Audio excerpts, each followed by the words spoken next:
Texting. Texting. Texting. Texting. Texting. Texting. Texting. Texting. Texting. Texting. Texting. Mark, Will, and Tomek present Texting. Hello, all you textual deviants, and welcome back to Texting. This is 6421 Part 2 May Madness Edition. In the last episode, we took you from 64 artists to a final 8, and today, your favorite panel is here to reduce that 8 to a final king or queen, or they. My name is Tomek in St. Petersburg. And I'm Mark Will in Taipei, and we're joined today by our special guests. Hania from Warszawa, not Wrocław, Warszawa, Polska. And I'm Craig. I'm calling from Dortmund, Germany. Very good, very good. Welcome back, everybody. It's nice to see your beautiful faces. And listeners, thanks for tuning in. I'm sure you were infuriated by many of our decisions on the previous pod, most notably the great David Bowie going out to the roots.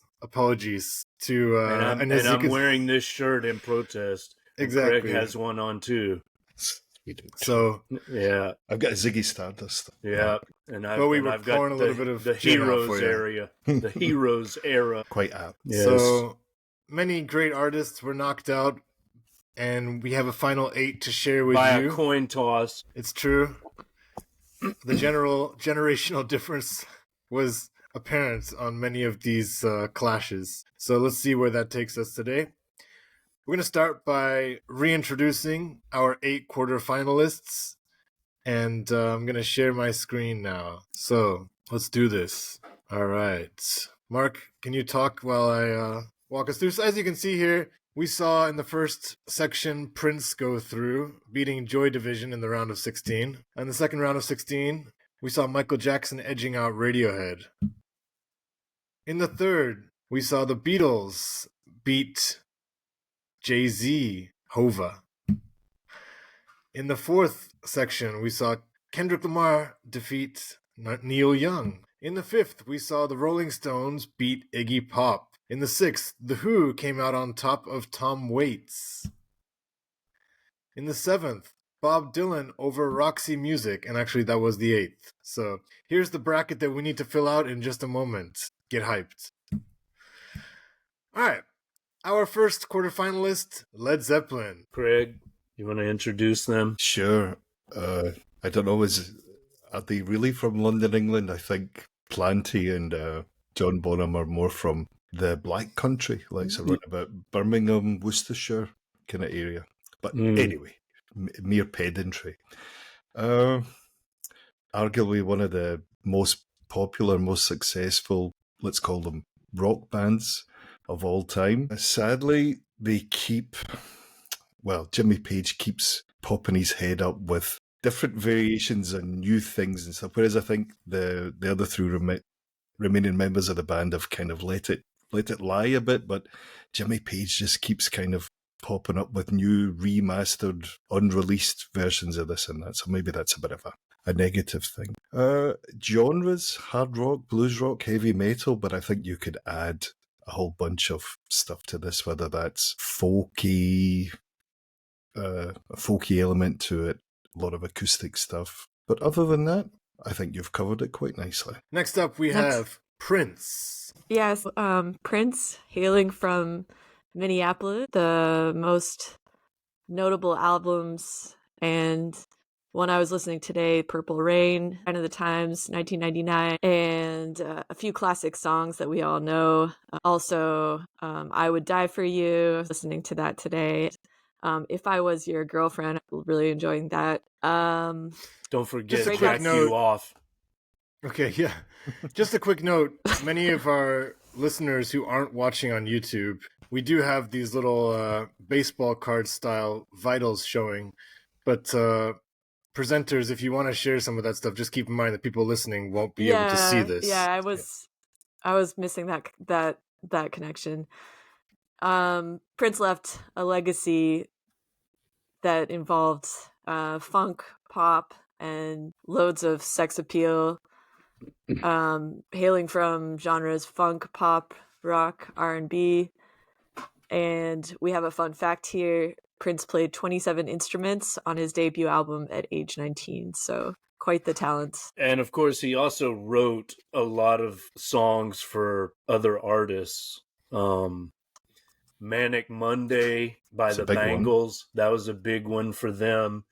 I didn't know this, surprisingly, until like 2 days ago, but he wrote Chaka Khan's big hit, Yeah. I Feel For You. Did you know that? You probably knew that, Craig. Yeah. What else? What are some other ones that I'm forgetting? Was it a song with Martika? Was it Toy Soldiers or one of her other hits? Okay. I'm going back to like the late 80s. Yeah, like late 80s, I think Martika was. Didn't he write Sugar Walls for Sheena Easton? Sheena Easton, yeah. Yeah, Sugar Walls. That's a Prince song. I'm thinking of another one too. Oh, what is it? Another female artist. Anyway, amazing songwriter, performer, guitarist. Check out his solo on While My Guitar Gently Weeps at the Rock and Roll Hall of Fame induction ceremony for George Harrison. Of course, we're missing Nothing Compares to You. Right. Not really written for Sinead O'Connor, but probably the better known version. Yeah, that was like a throwaway song for Prince, and then she makes it like a Epic. top 10 hit. Yeah, I didn't realize that was his. Oh yeah. There is you can find a version of him doing it. He does it as a duet with Rosie Gaines. I guess that was one of his backing singers or someone connected to one of his numerous bands. Yep, genius. All right, let's move on to the third quarterfinalist, Michael Jackson. So we'll go through the vitals. He's from Gary, Indiana. Notable albums include Off the Wall, Thriller, Bad, Dangerous. I could name them all, really, but I'll stop there. Classic songs include Beat It, Thriller, Man in the Mirror, and Smooth Criminal. His breakout song as a solo artist was Don't Stop Till You Get Enough off the Off the Wall album. Obviously, he had a significant career with Jackson 5 going before that. Legacy, he set the gold standard for music videos. Became the first mainstream black artist on MTV. Hugely influential dancer, who obviously was inspired by other hugely influential dancers like Fred Astaire and James Brown. Genre, he's the self-anointed king of pop, so obviously pop would be his primary genre.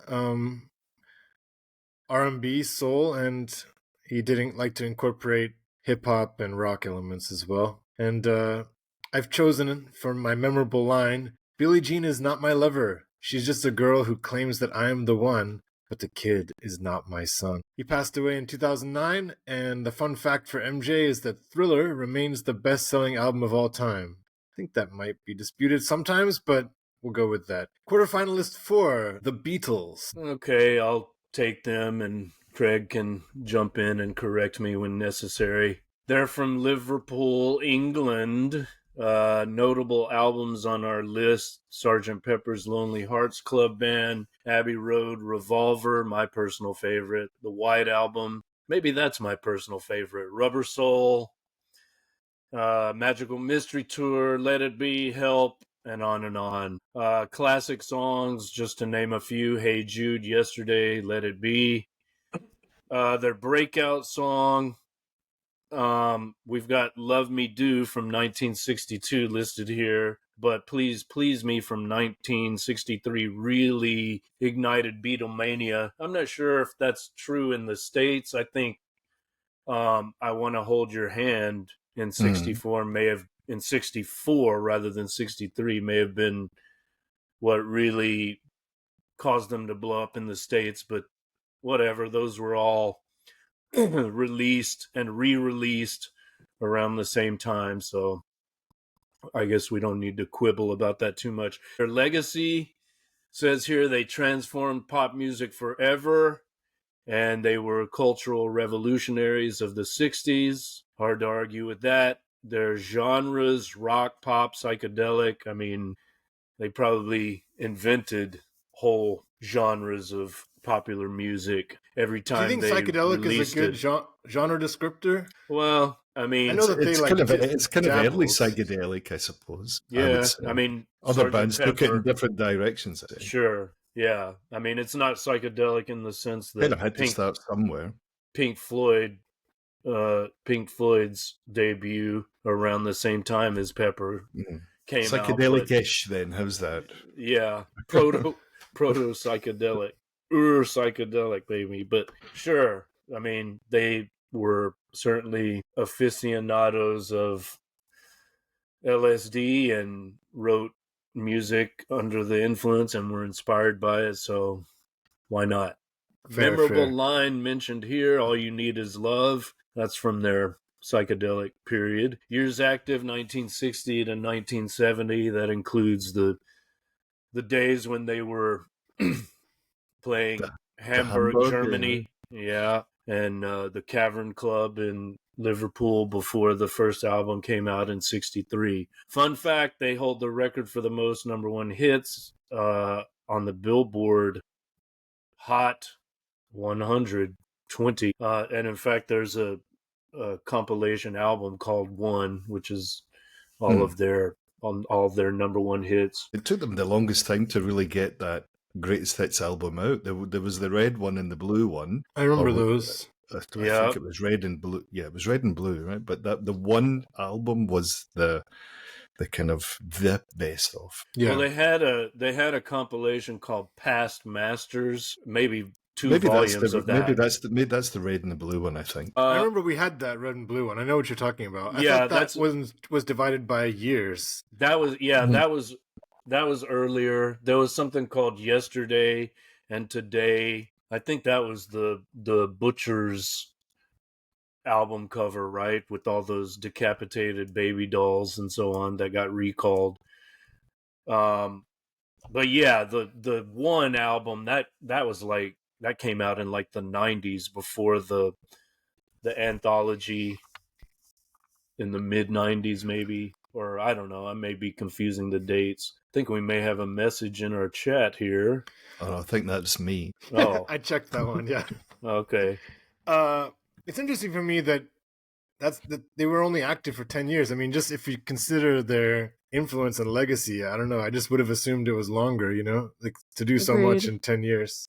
Well, and that is an issue that will come up, I think, in our discussions. Like, how important is longevity? Does it matter, or is it more about quality of, the discography and maintenance of the legacy? Like, maybe, as Craig suggested, the refusal to leave the legacy alone can be like a mark against a great band like Led Zeppelin and possibly The Who as well. Yeah, Kanye West. Sorry, go ahead, Craig. I saw a trailer for a new Beatles documentary on Netflix. I have no idea what it's going to be about. I mean, other than the name of the documentary, I think, is just simply the Beatles, but there's no narration over it. It's just kind of a bunch of stuff. So I don't know what Netflix are doing or who's behind it, but it seems the bandwagon keeps on rolling. I think, is this a Ron Howard production? No, that's another one. Eh? Okay, yeah. I think, so there's so many. Those are the concerts they did in the States, like Candlestick Park. Yeah. Okay. Yeah. So there's that, and then of course there were the Get Back Peter Jackson produced series of films as well.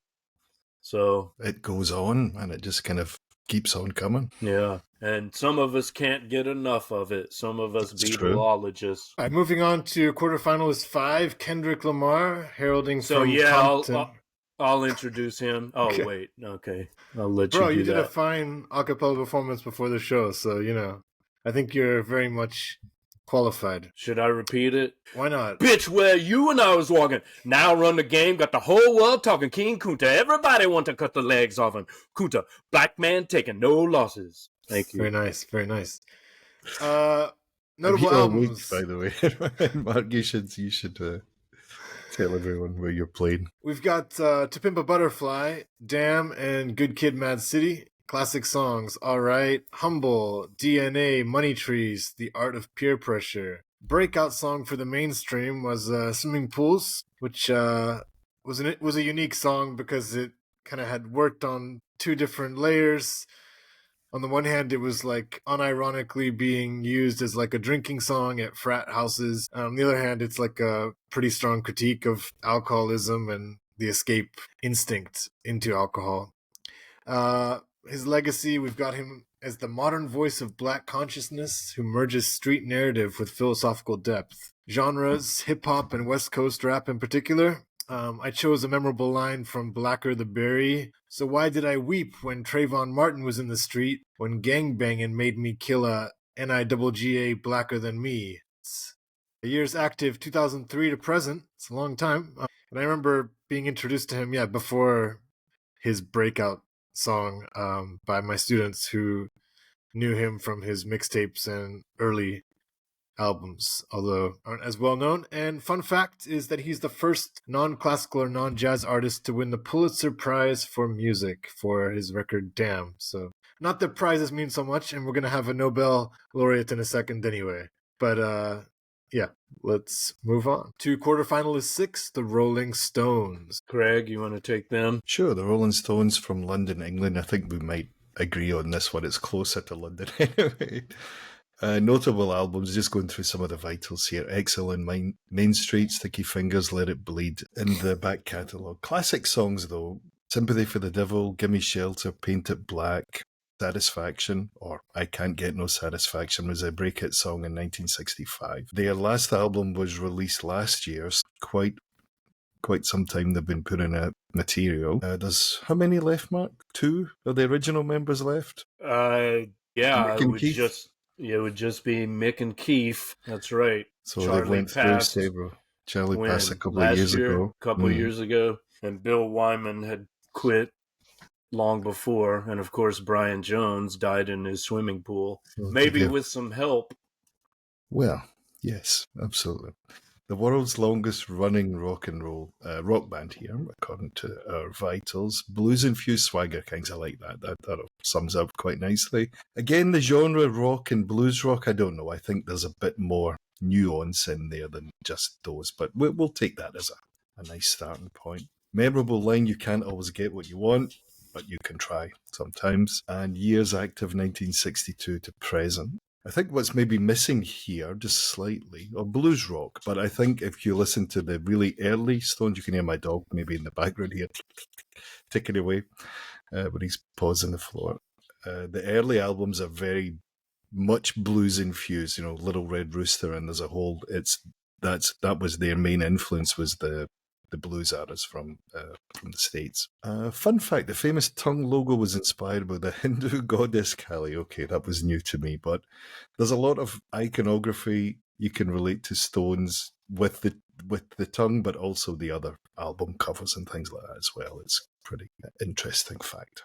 Mark, anything you want to add? Well, most importantly, Craig and I played in a Stones cover band in Seoul, Korea. I have been Charlie on many, many occasions. Yeah, circa 2009, if I have the date right. And they're fun songs to play, I have to say. And very, very popular with audiences whatever pub you happen to be rocking out in. They always... I was gonna say, like, what kind of soul crowd did that draw? Was it mainly expats? I mean, yeah, but Koreans too. I mean, we played a lot of shows at Stompers in Itaewon, and in Hongdae there was a younger, college crowd. But once we started playing Sympathy for the Devil, everyone was they get on board. Yeah.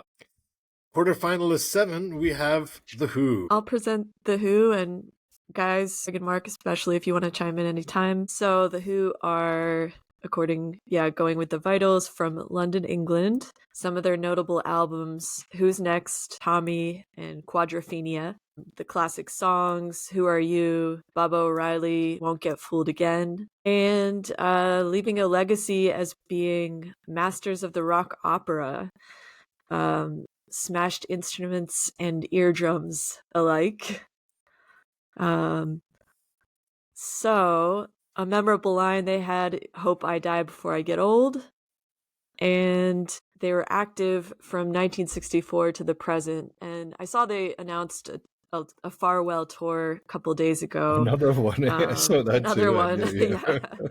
I was like, enough already. They've been doing Yeah. that since the 80s. Yeah, that's true. But I would love to see it, but it doesn't look like they'll be coming to Phoenix, Arizona, where I might be, but it looks like they'll be hitting up other major U.S. cities. And fun fact, their 1967 concert in Leeds is considered one of the best live albums ever, live at Leeds. And just watching footage of them recently in their concerts is just phenomenal. It's just like, yeah. It was also one of Electric. the loudest albums, one of the loudest recorded live concerts. It might have since passed, but I think this was I think it was a bit later than 67. Was it maybe early 70s? I can't remember. 73, maybe. I can't remember, to be honest. But it was registered in the Guinness Book of Records as the loudest concert of all time since it might have. What does that passed. mean exactly? The speakers were just This turned up really loud. decibels, like the decibel counter was off the charts. You mean like they just had their speakers up really high? It was as loud as it go. I mean, if we Okay. go Spinal Tap, it was 11 before Spinal Tap got it, right? So, Because I was permanently traumatized by a dubstep club night once. So I'm, yeah. you and I both then. I Tomek, don't want. Yeah, I don't like going places now that are just like too loud. I have to have earplugs just in case. So live at Leeds, it was either at the football stadium they played it or in a park. I forget which, but yeah, we can check that in. And Those I went are to youth Leeds for stomping university, grounds, right? so Yeah. So you Yeah. probably... Do you know where they played? I don't know, but I remember seeing some posters like about that event in Leeds. But It was an outdoor venue, I'm pretty sure, because Yeah. I've seen footage from that.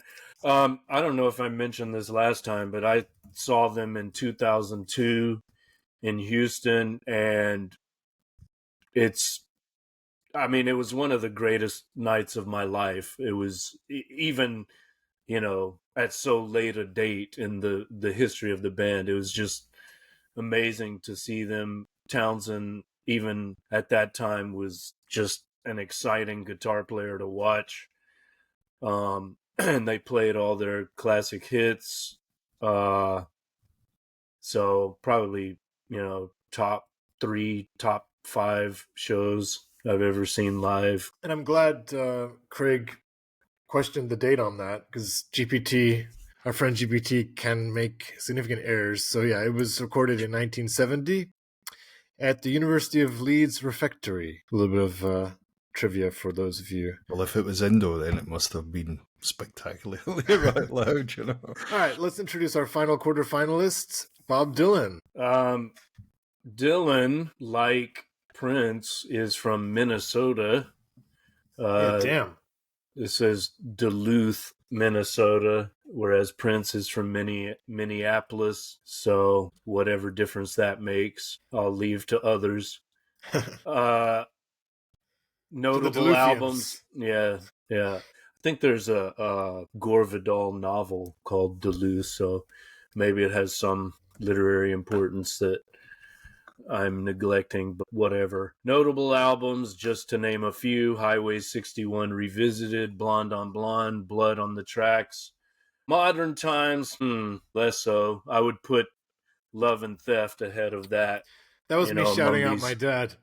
Among these later works. Oh, he recommended that? I remember Or in he his kind suggested of that? comment that he freaked out because he didn't know we were just giving our personal preferences, and I forwarded that message to you guys. And he's like, no modern, among... Oh, I thought that was Yeah. Joe. No, No, it was my dad. Ah, okay.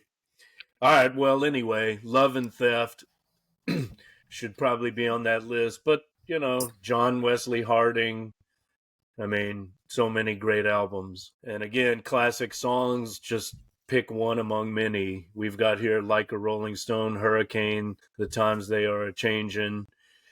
His breakout song, here it's listed as Blowing in the Wind. That made him popular among the folkies before they called him a Judas.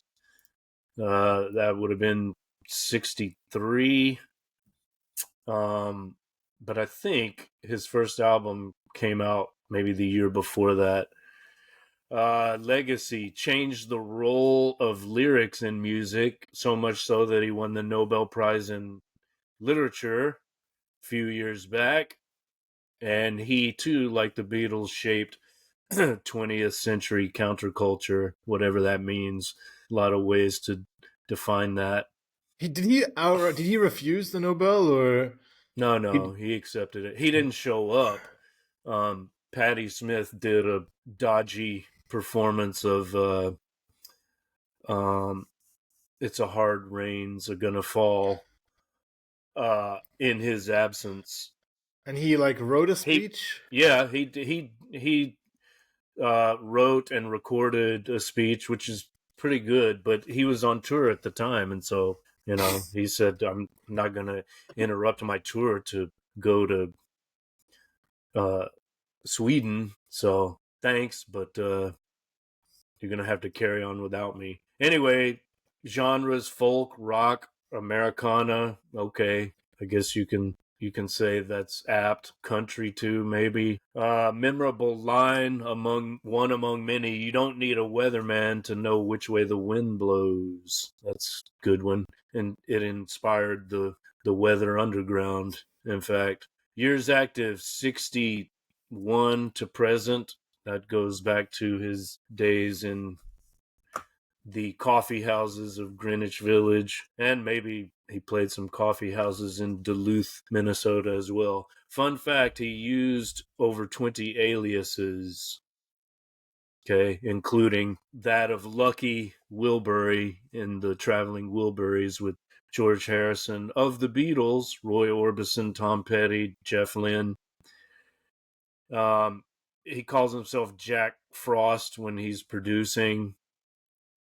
He loves to play with identity. I, as one of his songs would have Were it. the Traveling Wilburys good? Yeah, I like them.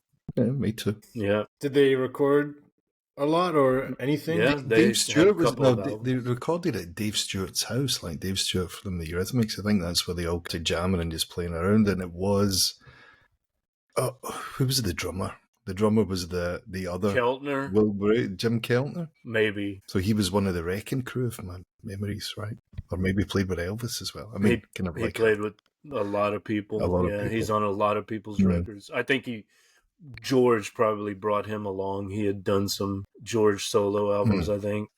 And who doesn't like Tweeter and the Monkey Man? And Devil's Radio and So, Handle Me With Care.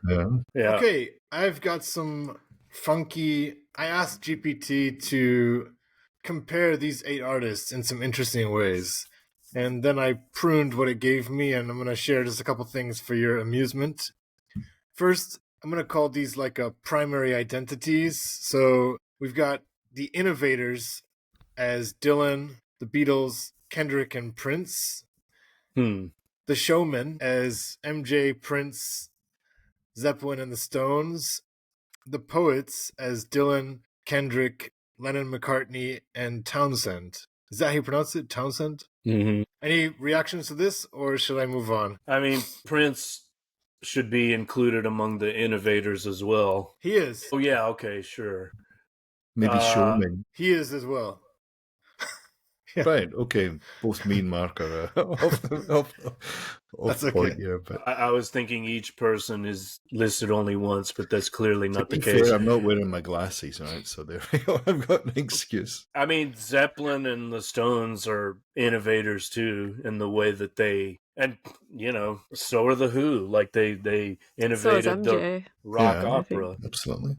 Yeah, Yeah. I mean, we wouldn't have these artists in our top 8, I think, if they weren't all of these things And to some degree. arguably, the Who's best known for their, let's say their early shows and their showmanship. As Mark alluded to earlier about the trashing of the instruments and the, Yeah, that does seem like an omission. Okay, next up, we've got a kind of musical DNA. So, in the blues rock and roll category, we've got Zeppelin, the Stones, and the Who. In folk protest, we've got Dylan as the predecessor, then leading on to the Beatles and Kendrick Lamar. And in funk, R&B, pop, we've got Prince and Michael Jackson, and then Kendrick Lamar also being a present-day incarnation. Anything for this, or we... So there's a direct line of descent from Dylan to Kendrick? No, I think that was interesting. Yeah. No, I wouldn't say it's direct. I'm just saying, like, if we talk about generations, like protest music, you could put Kendrick in there, I guess, and you could also put Dylan in there. So it's just doing that, I guess, in terms of generation. I mean, the Beatles are basically a protest music band. Where's the Beatles? Beatles aren't even on. Oh yeah, there are folk protests. Yeah, I understand. Yeah, so let's leave that one. It's kind of cringe. All right, this is kind of funny. I thought. GPT gave me a lyrics themes matrix, so I'm sure I'll get some kind of reaction maybe out of you guys for this one. We've got the artists that we're discussing. We lost Craig. Okay, and I think he's coming back. He's here. That. Okay. So that might happen to me as well. Like during every live stream, I just get the black screen of death. So be prepared for it. All right. So we've got 5 different themes, dominant themes of lyrics: love, sex, race identity, war, politics, fame, alienation, and spirituality. And then little check marks underneath for what applies to these respective artists. Any reaction to this matrix? Well, all 8 take love and sex as an important theme. That's interesting. Yeah. And fame how do and you alienation. not talk about love? How do you not talk about love? I mean, it's... But this is specifically love and sex, It's not just... I would say I read it more as like love and or sex, but yeah, fair enough. Okay. Anything else? But I mean, well, but look, like as has often been pointed out, one reason that music is so infectious is that it has an erotic undercurrent, right? Like there's an erotic energy that I would argue all great music has. So sure, it's not surprising, right? It affects our bodies. It makes us move. It energizes our carnal selves. Yeah, I'm trying to, as you were saying that, I'm trying to think of like an artist that wouldn't apply to, and I was struggling. I was thinking Bach. Does Michael Jackson's The Earth song not come into the politics sections? Absolutely, I think it should. Yeah. And he had a few like that, and they don't care about us. They don't care about us. Heal the World. Yeah, he definitely. So that seems like a poor choice. What about the spirituality one? What do you think about the Stones and the Who not being the Stones? Gimme Shelter. Come on, that's not a war politics song. What do you think about the spirituality section not including the Stones and the Who? Do you agree with that? No, I don't. Especially not the Who. I mean, if anything, the Pete Townsend has like a messiah complex. He's always looking for some Christ-like figure, whether it's Tommy or the main character in Quadrophenia. What's his name? Is it Billy? Help me out there, Craig. Jimmy, yeah. Tommy, Jimmy, A lot of thought went into that, right? Yeah, there's always like the Who wrote, or Townsend wrote The Seeker. I've looked under chairs, looked under the... Talks about Timothy Leary in that as well, Matt. Yeah, tried to find the key to 50 million fables. They call me the Seeker. I've been searching low and high. I won't get what I'm after till the day till the day I die. He name checks Bobby Dylan as well, if I'm... I've asked the Beatles. Yeah. I've asked Timothy Leary. I like how Fame Alienation has checks all the way down too. All right, next up we've got If They Were a Mythical Archetype. So we got Dylan as the prophet, MJ, the moonwalker demigod. I like that one. Prince, the trickster. Beatles, the alchemists. Kendrick, the oracle. Zeppelin, the warlocks. Stones, the outlaws. And the Who, the rebels. That's pretty good. Yeah, it's kind of funny. I mean, obviously there's some like Prince is overlay, a Gemini. Prince is a Gemini too, so he's got like the dual nature, which is Prophet and which Oracle is a are like very which is similar. a trickster quality. And Zeppelin and the Warlock seems appropriate because they have all this like Absolutely. legendary imagery in their music. Well, even the symbols they're using, like on the four symbols. Those are alchemical symbols, so there's an overlap Right. there. But How the would you define the difference between outlaws and rebels? Do you see a difference there? Nah, that's pretty similar. But Okay. again, there's overlap with alchemists, warlocks. I mean, the Beatles Of could course. be magicians as well, which is how they define themselves on the Magical Mystery Tour album, Well, you know? I like MJ the demigod. I feel like I see him just kind of like floating around on his tippy toes, just dancing around and serving wine to young boys. Sorry. I thought it'd be more like the fairy godmother, but okay.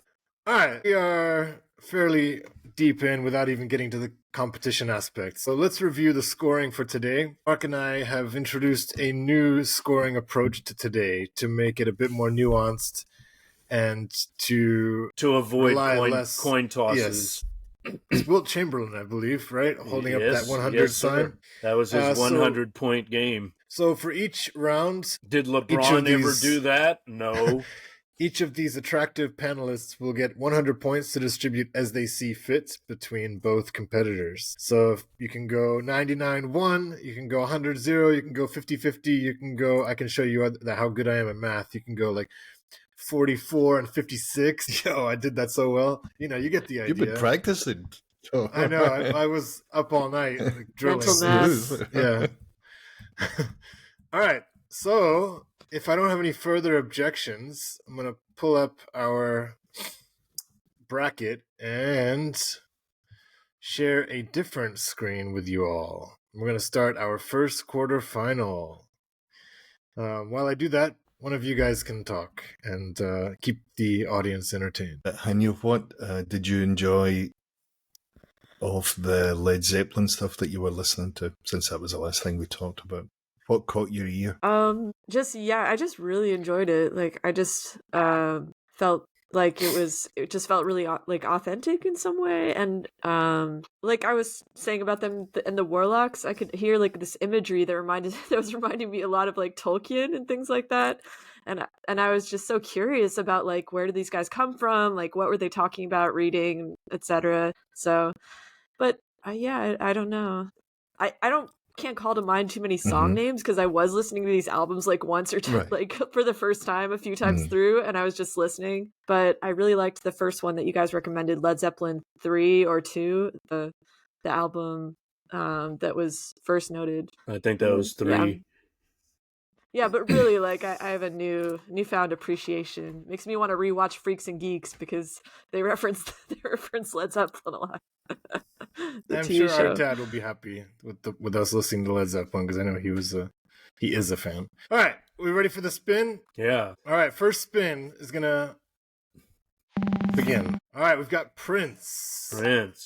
So I'm gonna now eliminate him, and let's see who he's gonna go up against. Oh shit, son! Oh no! I don't like this line, but okay, that's a tough one. Very appropriate. It is appropriate. So unfair. It is appropriate though that those two, who are often compared, Well, as Chris Rock said, remember that old dispute about Michael Jackson and Prince? Prince won. What was his argument? Why? Because he lived longer, because or what? because of all the it was well before MJ died. It was all the controversy about kids and so on. All right, so we're going MJ versus Prince. If you guys don't mind, I want to start with a quick reaction to this matchup. Eliminate MJ from the wheel before you forget. Sure, I will. Okay, so And then there were 6. I want to respect Prince, and I like Prince, but I find his voice somewhat grating, I'm gonna say. So that's been an issue for me over the past week as I've been listening. That's fine. So I find his voice not as appealing as MJ's. We're talking about stage presence, for me, like Michael, is the premier showman maybe of all time. Any genre. We're talking about like dancing and just a spectacle, right? So obviously more iconic songs. Prince got great songs as well, but I wouldn't say like they're as well known. I mean, you can go anywhere in the world and people are going to know MJ. Is that an argument? Not really, but it's something about his universal appeal. The fact that, you could hum one of his songs. Ladies and gents, I give you Kiss. Yes, but again, I don't think Kiss is known by as many people. It's a great song. I'm just talking about in terms of like popularity. I'm not saying it's a worse song. Yeah, for me, I just haven't spent as much time with Prince, so that's like an obvious like bias, but I feel like I have given multiple efforts to really like becoming a Prince fan. And I know that it's also one of those things where maybe people tend to affiliate with one artist and then they kind of build up a slight wall against the other artist, but I didn't want that to be the case if that was the case subconsciously. Like I'm thinking like a Blur Oasis or something, or Stones Beatles. I don't know how strong these rivalries are, but I got nothing against Prince. Respect him, but for me, it's a no contest. I mean, I'll be giving a lot of my points to MJ. Okay, I'll stop my little first statement. Rebuttal. Yeah, rebuttal or addition or whatever. Craig, you want to start? I think Blur and Oasis is just completely manufactured anyway, but okay, that's a side issue, right? So, but point taken. When was the last time Michael Jackson actually performed live, and how often did he perform? Like, I mean, okay, I can't really answer that question, but what was your last memory of Michael Jackson live? I can't think of one, right? It was so long ago. My friend went to see him in Glasgow. This must have been in the early 90s, and I think Snap supported them. If you remember, they had a really big song, and it was pretty bad. But I remember him telling me they had that was the support band. My friend was a big Michael Jackson fan. So he might have, a few shows, stadium shows after that. But yeah, as a live artist, there's a lot missing. I think Prince performed. He holds the record with a few other people for playing so many nights, consecutive nights at the Wembley Arena, I think it is, or one of these venues in London. I think Bon Jovi and someone else is another one. So I'd take the live aspect of it. If you're talking about performers, playing live is one of the main aspects for it.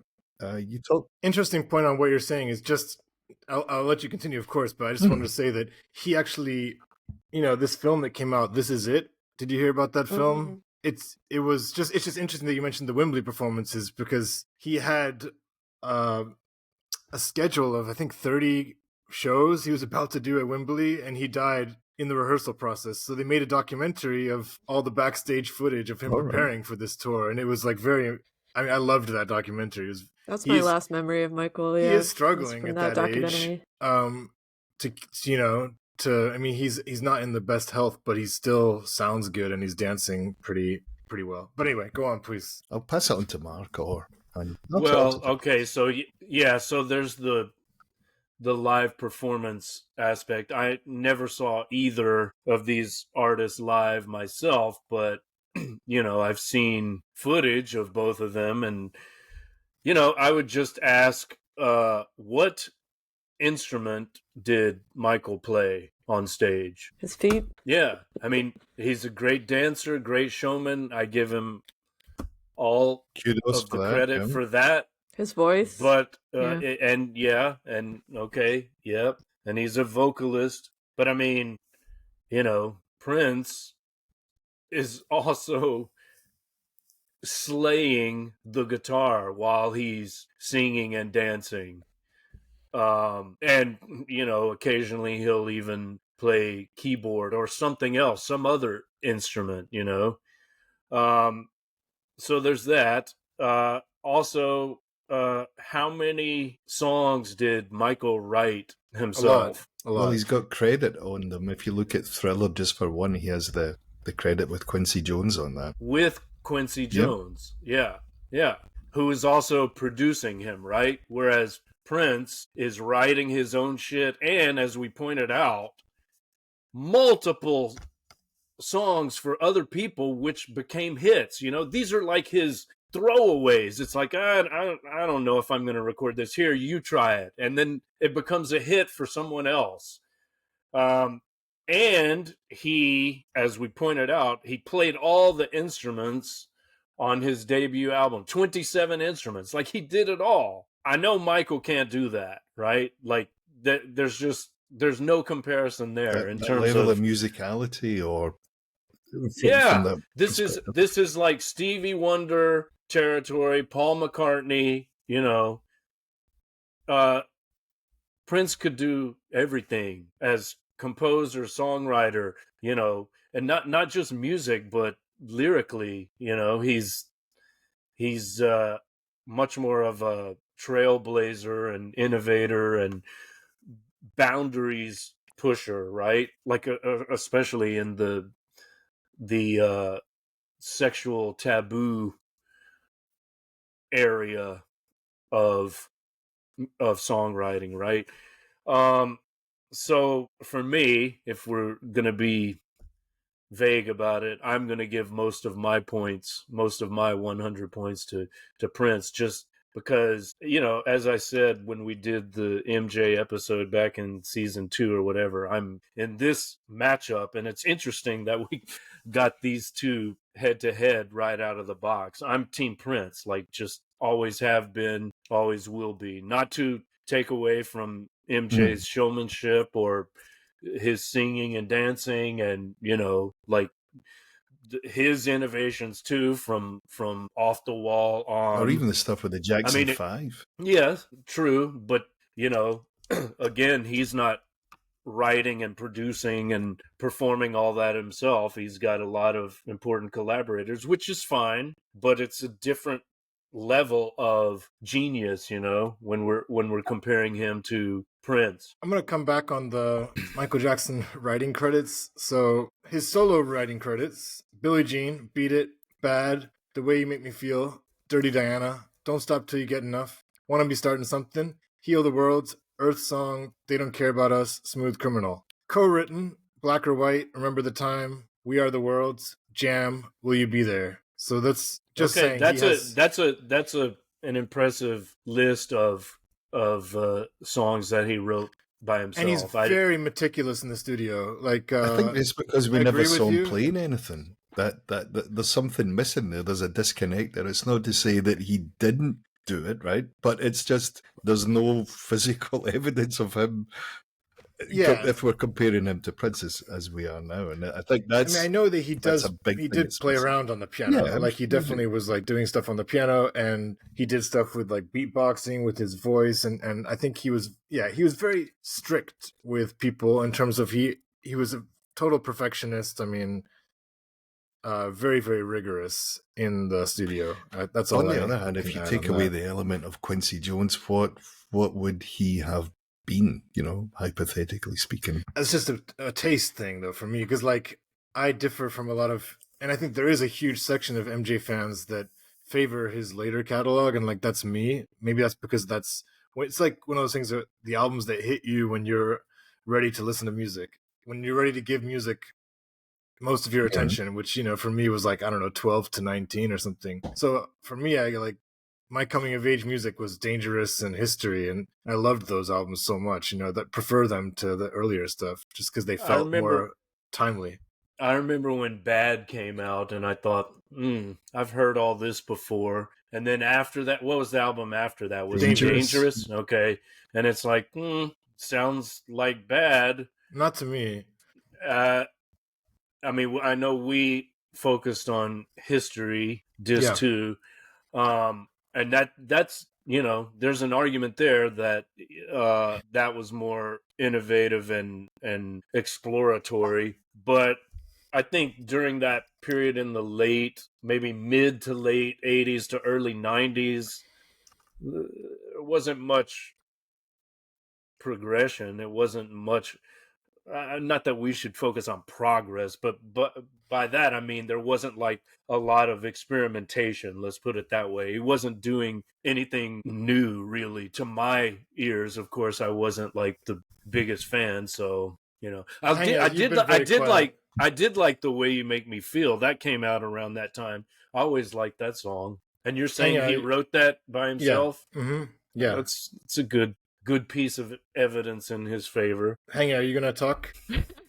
I'm just thinking about the later work and just that idea of progression, because for me, I always thought that his music and his imagery and his visuals and his music videos, everything was changing so much. In some ways, it was like obviously kind of sad because he didn't look sometimes as, I don't know, it just changed, but he became more like Alien or something, but it just changed a lot. And then he did like Scream with Janet, and that was really strong. And there's just so many iconic music videos and like performances that he did. Leave Me Alone, that's a good one. Yeah, and then They Don't Really Care About Us later, and that's good. I just think all together, everything that he released was just perfect. It was just That's the one Slash plays guitar. Maybe not everything. Slash plays guitar on one of those later songs. I forget which one. On that History, he's on the History album, I think. And that's another thing that should be mentioned in relation to his showmanship, his innovations in the realm of music videos, right? Like the 13-minute version of Thriller, right, yeah, like the full-on that Vincent Price. Yeah. And who was the director of that? John Landis, right? Yeah, right? Yes, yeah. The guy who negligently allowed, what's her name's father to have his head chopped off by a helicopter. But yeah, Mark always has these Jennifer Jason tasty Leigh additions. Vic Morrow, I want to say. That was during the filming of Twilight Zone, but yeah, anyway. Oh, a small Vietnamese kid also got killed, but yeah, same director. Good car chases in the Blues of Brothers. course. What's that? Oh, true, yeah. Yeah. Well, I mean, how about Prince's videos, though? I mean, Kiss... By the way, Slash was on 6 Michael Jackson tracks. Black or White, Give In To Me, DS, Morphine, Come Together, the cover of the Beatles, and Jam. Yeah, Come Together's not a great cover. No, I love version, in my opinion. But I understand why a Beatles fan, Beatles purist might... it's different. But what about Prince's videos, Raspberry Beret... great song. I love Raspberry Beret. And video. There's a really interesting video. Yeah, I don't know them well enough. Kiss, I remember when that came out, I was like, never seen this before or heard something like this before with the falsetto. It was almost like a joke. Like, is this for real? But then it's like, oh, actually, this is fucking amazing. I respect the Tom Jones and Art of Noise cover of it also kind of relaunched a whole other fan base element to it. Yeah, and that's the thing. I mean, it's kind of like with Beatles songs, right? Like they're such great songs that other people can cover them and they still sound good. It's not dependent on like one particular artist doing them. Yeah, I mean, I see that could be like a pro and a con, because I feel like some songs, they're only able to be performed by a certain artist, whereas like Beatles just kind of have just very good songwriting, but it's kind of like there's a sweetness sometimes to it, or like a sweet simplicity that allow it to be covered. And I would just say Michael's influence on dance, which I don't know how relevant this is, but it is relevant in some way. Music or dance? No, dancers, like every choreography. Okay.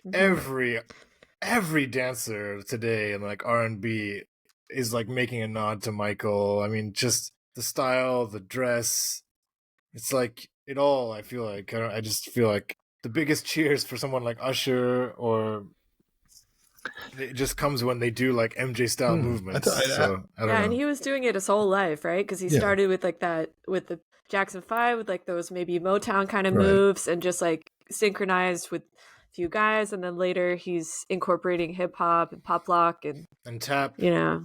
Well, he worked with a French mime. Tutting, probably. Maybe. Yeah. I don't know. I'm still a bit hung up, but I would say Prince is as equally a good a live performer as Michael Jackson was. I would go that far to say it, at least in my humble opinion. I hear you. I think they're just, it's hard to compare because they're Yeah. doing such different shows. It's like Well, seeing- Yeah, this MJ is, could be The like bar a is very baby high. show, Let's put right? it that Like, way. I mean, it's a very yeah. high bar. yeah. well, this is where the subjectivity of each voter comes into play. You know, like what's most important to you? To me, what's most important is songwriting and musicianship. You know, like that's more important to me than dancing and showmanship. But Yeah. that's maybe that's yeah, but I just grew me. up dancing, exactly. So Yeah, so that being the case, you know, clearly I'm going to be Right, more sure. interested in what Prince has to offer. Just sure. that's just I feel you. and as someone who plays guitar, you know, like he's a virtuoso. He's Right. incredible. Should we vote? Yeah, I'm So how do ready. we do we? this then?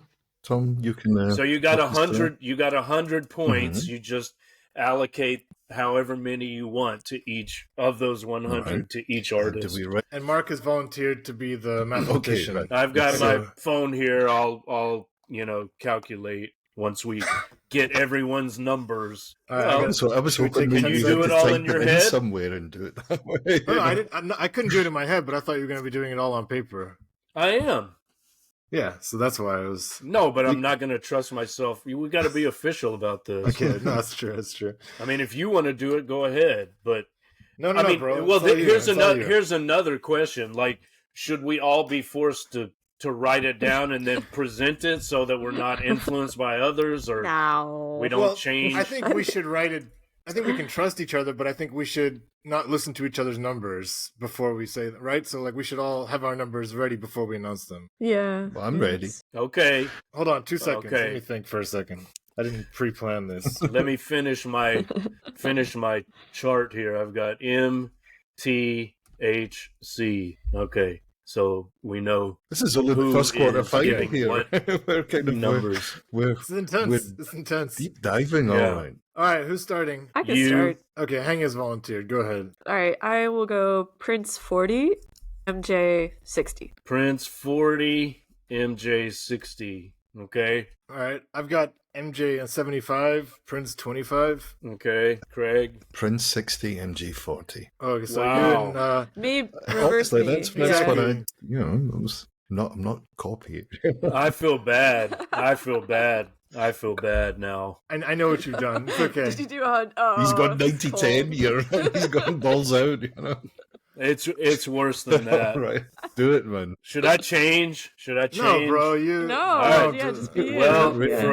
for all the reasons I mentioned, you know, I've got Prince at 95, MJ at 5. 95, you fucking dickhead. I told you. That's disrespect. All right, well, we'll see how it turns out. No, in the future, you shouldn't look at it that way.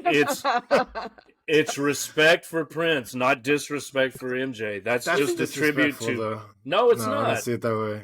All right. All right, well then I'm gonna Yeah, you're I'm gonna you're cloak gonna my scores in the same language. go ahead. All right, That's your Prince goes right as through a as an that's your American. right. Well, did we add them? I don't know what the numbers add up to. So Prince goes through, and let's spin for the second quarterfinal. MJ, I'm sorry. All right, Kendrick Lamar. Oh no. Oh no, everybody has to come up at some point, Hanya.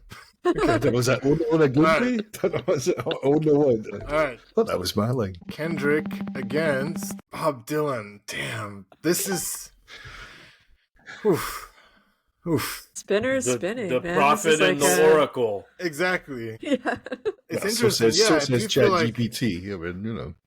I do feel like there's some interesting parallels being made with the artists that are being chosen as juxtaposed. Eliminate that so we don't repeat it. Yes.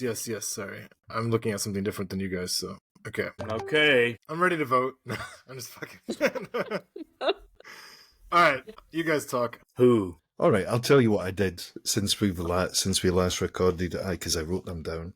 I listened to several tracks from different albums, and the ones I wrote down anyway were "Sing About Me," "All Right," "Humble," and then the song that they sampled, the Good songs. Luther Vandross song. That's the only thing that makes it good, is Luther Vandross is in it. So, if this world were mine, if I can read my writing. Craig's a hater. Okay, well, hate's a harsh word, right? So, you know. I tried it in different ways. I kind of had it on when I was walking the dog. I had it on when I was just kind of like doing other things. I tried to not preoccupy all my thoughts on why this wasn't really my cup of tea, right? So I just kind of took it. Thank you, Chester. My dog's barking here. So it gave me, I tried to think of it as objectively as I could. When I watched some of the videos, I was like, okay, these are quite interesting with that kind of black and white or a slightly kind of tinge look to it. The videos were more interesting to me than the music was. Yeah, his voice, Mark, someone mentioned earlier, maybe it was Tom actually, about Prince's voice. You didn't like it or didn't really dig it. I could say the same with Kendrick Lamar. It was kind of high and whiny and kind of screechy, and I was not really what I expected. The more I looked into his catalogue, or at least the stuff I listened to, so that I was like, oh, all right, great. There wasn't really a great voice behind it. Maybe I could have watched some live performances that might have made a difference. Lyrically, okay, they were quite interesting lyrics, but nothing I hadn't really thought of or seen or heard or read before, I suppose, in that sense. So I was unimpressed. I'll leave it at that. Don't believe that. Yeah, I mean, I was just going to say, like, speaking of live performances, I keep trying to find, but I can't find again, his Glastonbury 22 performance, Kendrick Lamar. And for me, it's I don't know why I'm so stuck on imagery like with Michael, but with Kendrick, I feel like he also has that artistry about him, and it's not just listening to his lyrics or just, even though those are compelling enough, but yeah, the music videos, and then that Glastonbury performance I'm talking about. He just progressively during the performance, I think it's like he's bleeding from a crown of thorns. Yeah, but it's right. Like the illusion is really good, and around him, his dancers they're so proud, and they're really like, he just has this profound like black pride, and he just does so many different things with his identity that I think are really interesting. Like even that Super Bowl performance, which I wasn't a huge fan of because I think it was kind of cold and calculated a bit for me, too symbolic, but still like it's just consistent throughout his career. He has like so much to say about Black identity and about struggling with it, and then his sense of history. And I just think he just expresses that in most of what he does, and it's really rich. That's why he has the Pulitzer Prize, because you can understand his lyrics in multiple senses, and I think that's really true for Kendrick. Can really interpret his work. Yeah, for me, he came at a time where, hip hop was definitely the most influential genre for me from like 1995 to 2005, but at that point I was like struggling to connect with newer artists, and it wasn't until Kendrick came about that I was like, oh, thank God, I can still listen to a modern rapper and like appreciate them the way I did the artists that I liked from the generation of like Biggie and Nas and Jay-Z and Tupac and so on. So yeah, lyrically, I don't know who's on his level if we're talking about hip hop. I mean, his kind of commitment to diverse themes, whether it is identity, whether it's life on the street, a lot of self-questioning. In the line that I quoted earlier, like he's like accusing himself of being a hypocrite because he maybe killed someone, whether that's in his persona or in real life, and still wants to be an activist. Very open about his insecurities, his struggles with depression, which you sometimes don't associate with hip hop in terms of like maybe hip hop is more just about this veneer of machismo and so on. He's talked about his issues with gay family members in a way that's quite brave in the hip hop community, and like questioning himself and his biases, his prejudices, and yeah, I love his range of voices, his range of flows within one song. He'll switch up his flow a few times. He'll switch up. He really uses his voice as an instrument during the songs. Very elaborate flows, very difficult. Playing different characters with his voice as well. Yes. A lot of. So very ambitious music that, you know, at times is even like, I'm like not even ready for the level of ambition that he's bringing in the sense of like musicality and poetry. Sometimes I just want the more like beats and rhymes, which he kind of came back to with Damn after was it To Pimp a Butterfly, I guess. Yeah. So yeah, I mean, he's definitely captured hip hop audience as far as like being their top icon. We saw how the public reacted to his feud with Drake. He kind of like came out as the undisputed champion, and interesting of what how he exactly, did that. Tom? Pardon? Champion of what exactly? Is this Sure, not like so the I would high just school say as, like- bullshit? Is this not just like complete I would say it's nonsense? like as who's going to be the spokesperson for like the hip for who's going to be the face of hip hop music, Who cares? right? And hip hop Who culture. cares? Ice Cube. Well, why do you say who cares? I mean, What's Drake got to do with anything? Why should he have to compete with Drake? I mean, it's a bit. I don't know. It seems all a bit kind of manufactured, and it's like he's dissing me on this. well, but here's the thing: like Drake has a lot of hits. Yeah, he releases a lot of music. I know that much, right? That's.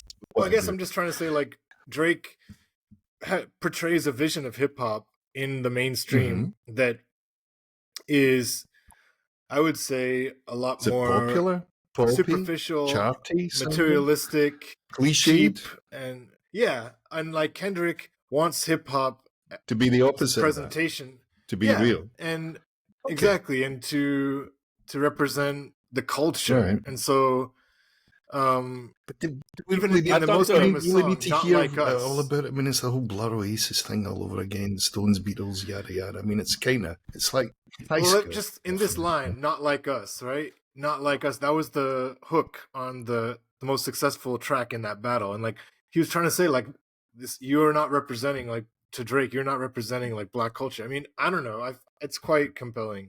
I thought.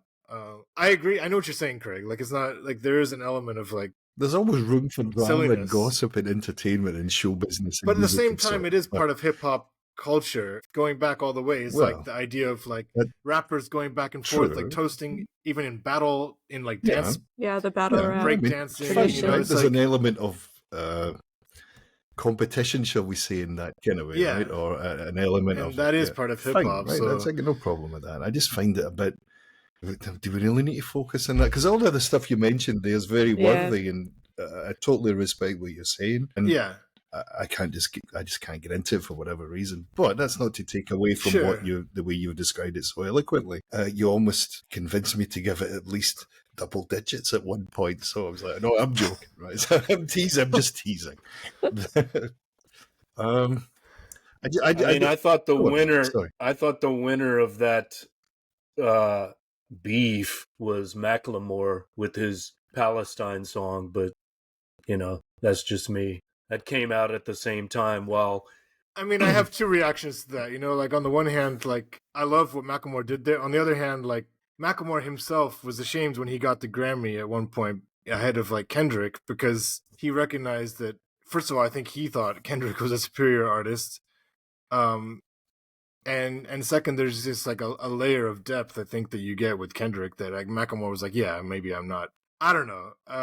As a hip hop fan, you know, like you saying like Macklemore is like better than Kendrick. I didn't say that. I said know, in that even particular insinuating is like a tough take for me. well, that particular week at that time. fair enough, man. I respect that song for sure. Heinz song. Yeah, right? and what were they talking about? Some interpersonal bullshit. And I'll give you credit on that. One of the criticisms that's been coming at Kendrick recently is like how quiet he's been on Palestine. So I think that's, if he is like a true social activist and voice of his generation, I think he could be speaking up for Palestine. I think that And might in be the kinda convoluted, meantime, but- let's not forget Dylan wrote "Neighborhood Bully," which is like, you know, Israeli propaganda. So that's a negative for him in this aspect of the conversation. So it's interesting that we're all focusing on Kendrick. I think it's because we we all just started there and see where it goes. We're starting, right? Sure, I guess I just say it's because we all kind of maybe appreciate Dylan's. We know Dylan is like, you know, who wants to. Interesting enough, you Question used the word Dylan. poet or poetry earlier, describing Kendrick Yeah. Lamar. Absolutely. Can you compare the two artists?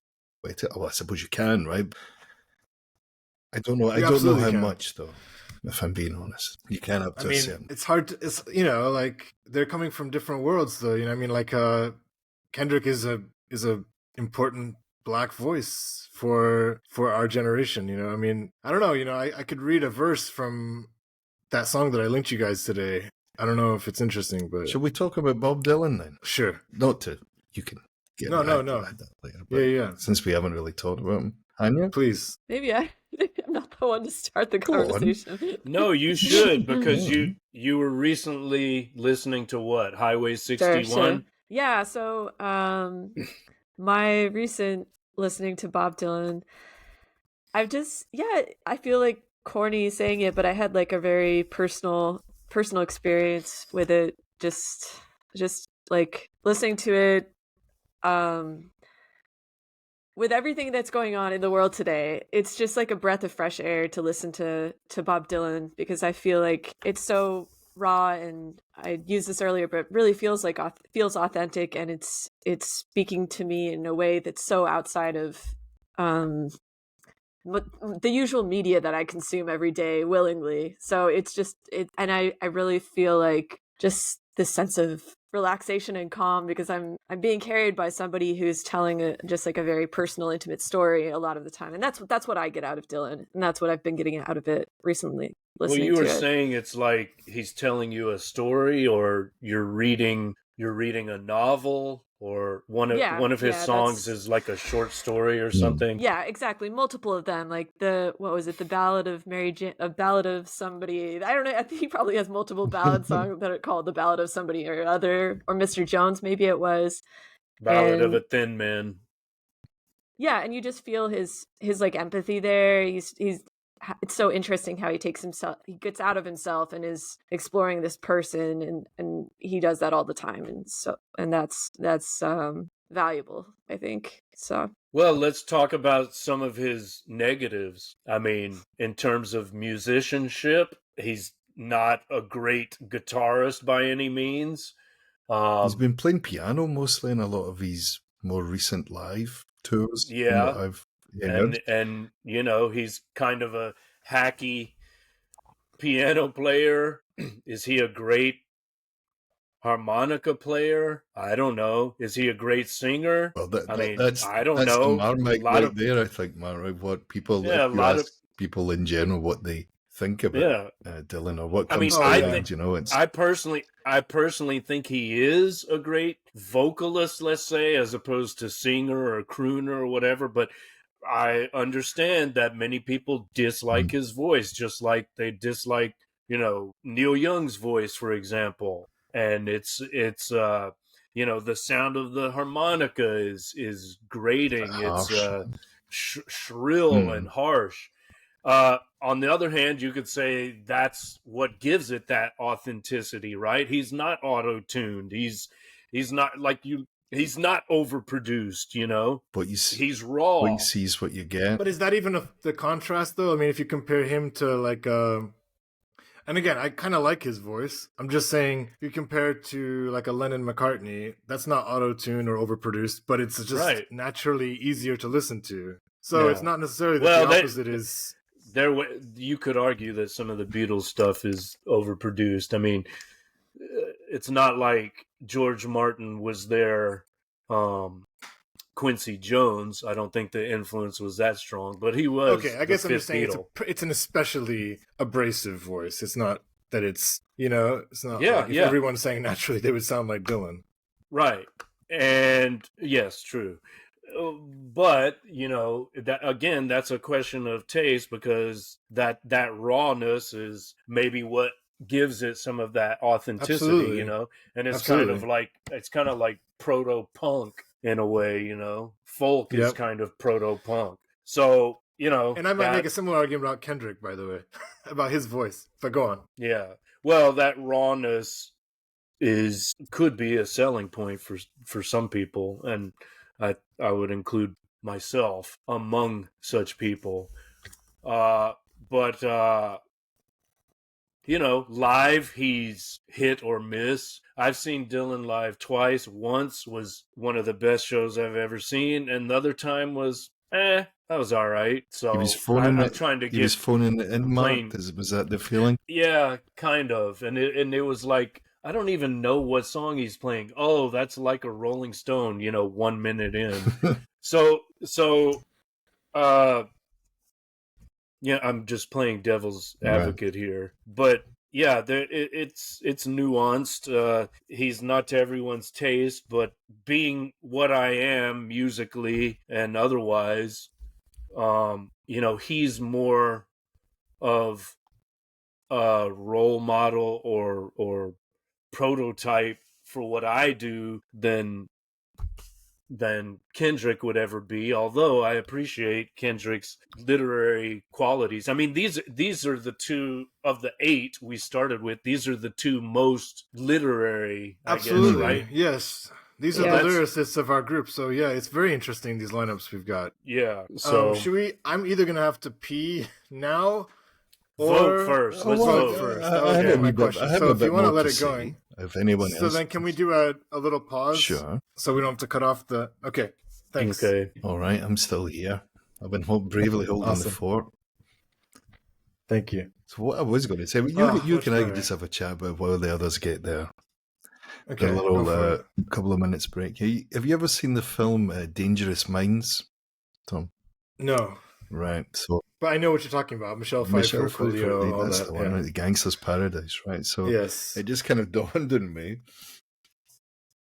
that in that I just had to check it online, but she Michelle Pfeiffer character, the teacher, tries to introduce Bob Dylan to this kind of inner city group of kids, and I couldn't remember what song it was they used, as to kind of as a device, but it was Mr. Tambourine Man. And according to Google, I'm not sure what website this is exactly, but she uses the lyrics of Bob Dylan's Mr. Tambourine Man to teach symbolism and metaphor. Once this is achieved, she progresses on to Dylan Thomas's Do Not Gentle into that. It's a great poem. It is, yeah. So I don't know. I think there's elements of Bob Dylan's music that they do try to bring into the mainstream from time to time. Obviously, he, as we were talking earlier about the Nobel Prize, he couldn't make it, right? So he's not, I wouldn't really say he's fame hungry in that sense. Maybe, he is. He just can't be bothered. Whatever his thing is. But I think I used one of his songs in high school for a presentation, anti-war presentation. Whose? I mean, like Dylan. Hmm. I'm trying to think, it would have been one of the folk songs, but Masters of War. probably that one. Yeah, and I used Marvin Gaye as well. And anyway, we were talking about Dangerous Minds, and when she tries to introduce Bob Dylan to the kids, and they're like, "Who's this guy?" Oh, the Michelle Pfeiffer. Yeah. Oh, what does she try to play? So then? that's what I was checking. It was like a Rolling Stone. No, Mr. Tambourine Man. Excuse me. Okay. And what was the students' reaction? I never. I think saw I saw that. it in the pictures. Yes, it's a very, very long time ago. It's a classic from the archives. I think they're just like, what's this bullshit? And then, of course, they dig under the skin a little bit and kind of dig a bit deeper, and they're like, all right, that's some deep shit, I tried to turn high school students in the Houston barrio onto a Dylan song as well. It was Hurricane, actually, and they're like, "What's this country shit?"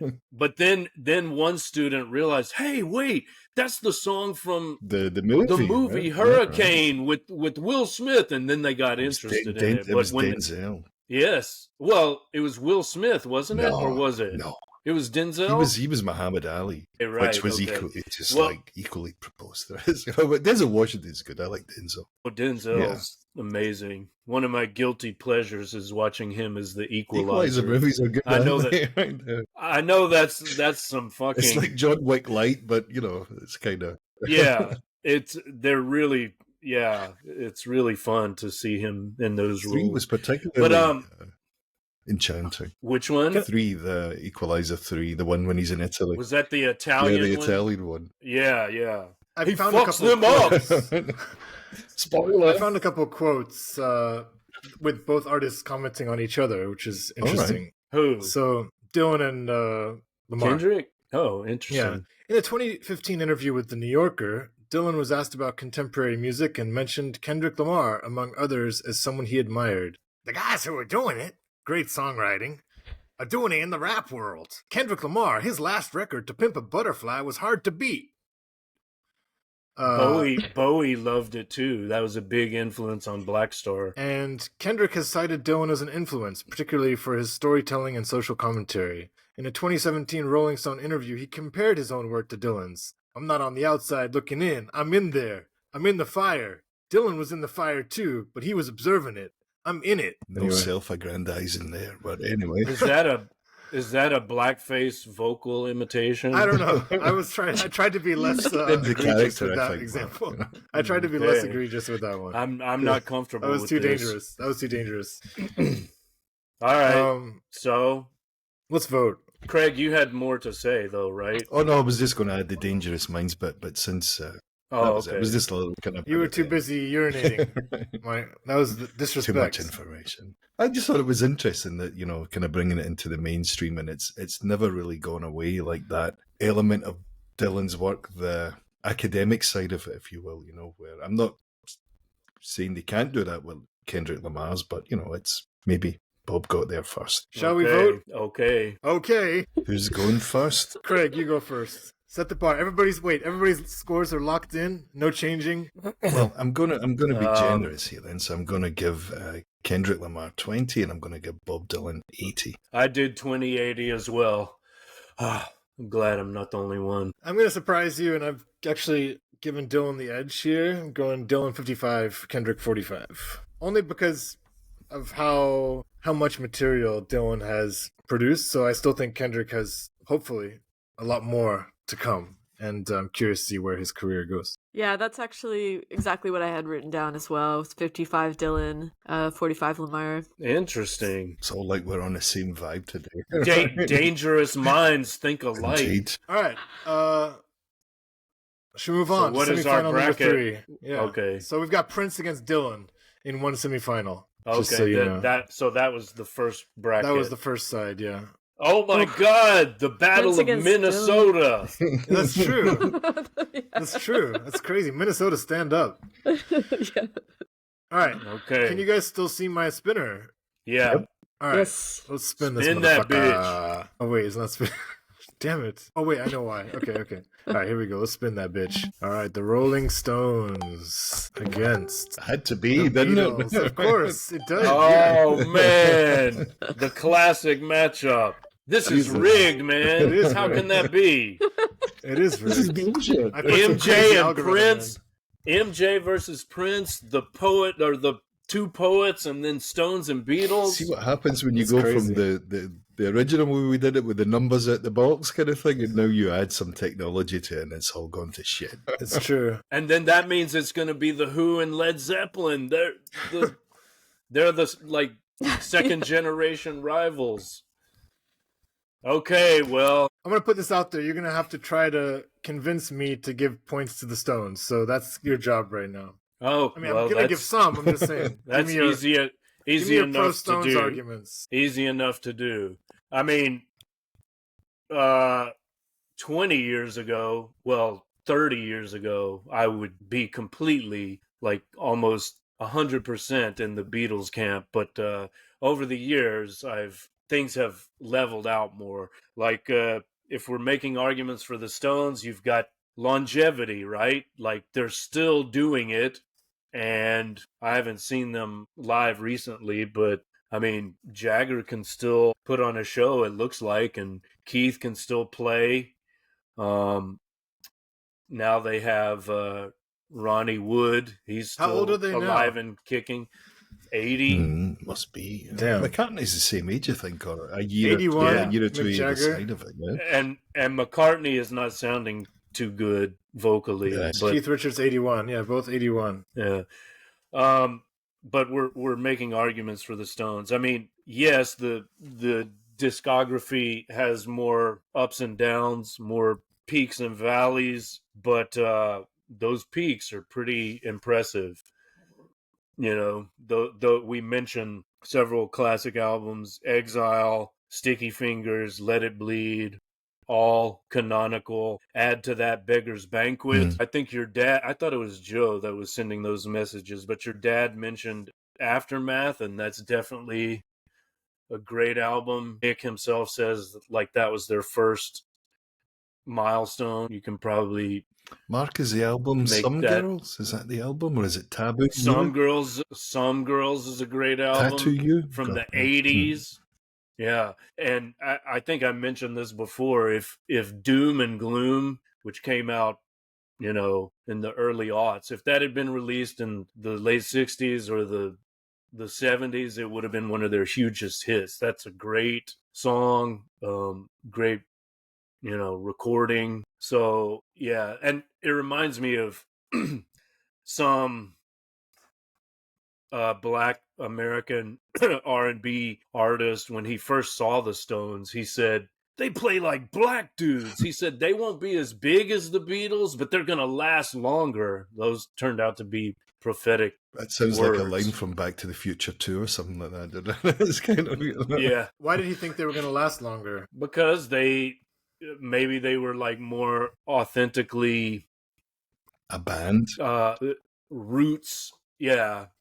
Roots oriented, or more they But I mean, did he think, was that in terms of how long the sound would be relevant, or? Yeah, I think so. I think that's what he meant. Like not how long they would manage to stay together. Like, because you could of interpret it. issues. Yeah, you could interpret it that way. Yeah, it was musical, and a musical observation that he was making for sure. Just like basically the way I interpret that is, the Stones are more like, they get it more so than the Beatles, right? Like the Beatles are rubber soul, but these guys are like more authentically soul. Like Lennon said something about the Stones, which made the same point. He's like, they're Dali, not the real surrealists, It's kind of like commercialized surrealism. It's like surrealism for the masses. And you could still make that argument about the Stones as well. Charlie Watts did. He said, we're four or five blokes from England playing American music, But they did it extremely well, Yeah, I just want to say still that doing Mos it. Def was famous for saying, you may dig on the Rolling Stones, but they ain't come up with that style on their own. Which he wasn't hating on the Stones. He just wanted, What an people observation. to recognize that. Yeah. Well, or like Wait till we Chuck get to D Led Zeppelin saying, then, Tom, right? So, yeah, right. Talk about Lagging, borrowers. right? Chuck D said something similar about, Elvis Presley being on a postage stamp. But, that's, Yeah, you in can the make same that song, argument about, Mos you can Def make talks that- about Elvis, yeah, you can make that argument about Eminem too, right? Like, there's always some kind of Where's appropriation Eminem going on. in our quarterfinals? It was an upset in round 1 or 2. Yeah.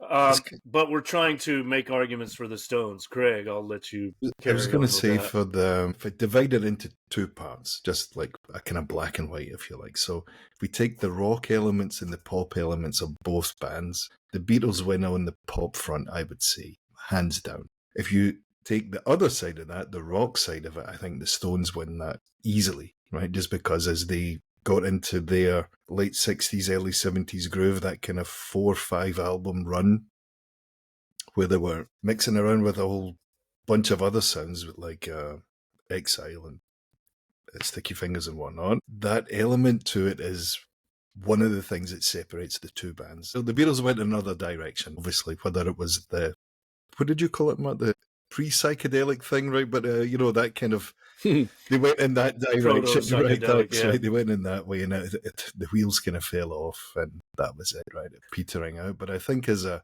quote-unquote rock band, the Stones probably win. At least, in my opinion, they have bigger, rockier songs. If you go into a bar and you hear, like, Gimme Shelter or Give Me Another One, even Sympathy for the Devil. Thanks, right? So... And you're just like, really, you're like, that's a proper rock song, right? You're kind of, I think they have a clear edge there. Then again, you've got I'm Down from the Beatles. That's You also have Helter Skelter. pretty solid, right? So pretty solid rocker, yeah. And you know, I McCartney would could also do quite a say, lot. He was pretty good that way, right? he's He's like, I think I pretty write this talented. one today, you know. He's like, yeah, anything John can do, I can do better, right? I mean, we have to remember, like, the Beatles actually gave the Stones their first hit, right? I Want to Be Your Man, Right. you know, right? So they wrote that song and they're like, you guys can have this. I mean, the Beatles recorded it too with Ringo singing, but that was like a Prince moment for them. One of their throwaways became a hit for someone else. Not for Michael Jackson, to be fair. So, what do you mean? I mean, Prince wasn't giving Michael Jackson his throwaways. Oh, okay. Well, different times, man. He should have been nicer. Should have been nicer to him. What was I going to say about that? I mean, in terms of songwriting, the Stones became great songwriters later, right? It took them longer to develop their songwriting abilities, I would say. So the Beatles definitely led the way there. Whereas Let me ask you, if you don't mind, the Stones in the beginning were just blues R&B imitators. A lot of covers. Yeah, well, as the Beatles did as well, though, to be fair. Yeah, yes. What would you guess without actually listing them? If you were making a top 20 list of your favorite songs from both artists, how many do you think each would get? I'd give you 10 and 10 if it helps. You know? Yeah, I'm just wondering proportionally, though. I mean, at least 100 for each, I would say. No, I mean, in your top 20 of those two artists, how many do you think would be Beatles songs and how many do you think would be Rolling Stones songs? My favorite 20 songs of all time? If you had to pick 20 songs, from both, just from combined, both. you mean, Tom? Yeah, like combined. Yeah. How many of those do you think would be Beatles songs and how many would be Rolling Stones songs? If you had to pick 20 songs only. Oh, it's hard to say. Probably more Beatles than Stones, but not by a lot. Not by a lot. I'm similar, I would say. Probably 12 to 8 or 13 to 7, something like that. I don't think you could go far wrong with that.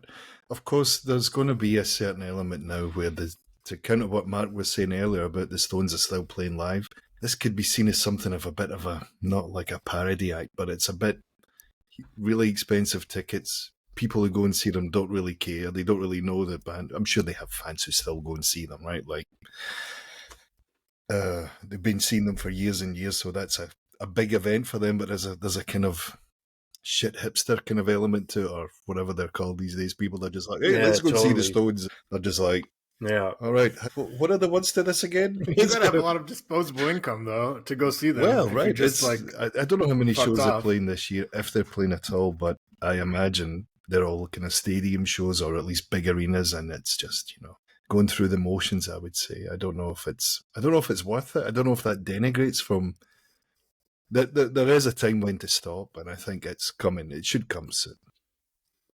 But you could say that. You know? You could say the same thing. Rage against the dying of the light, Craig.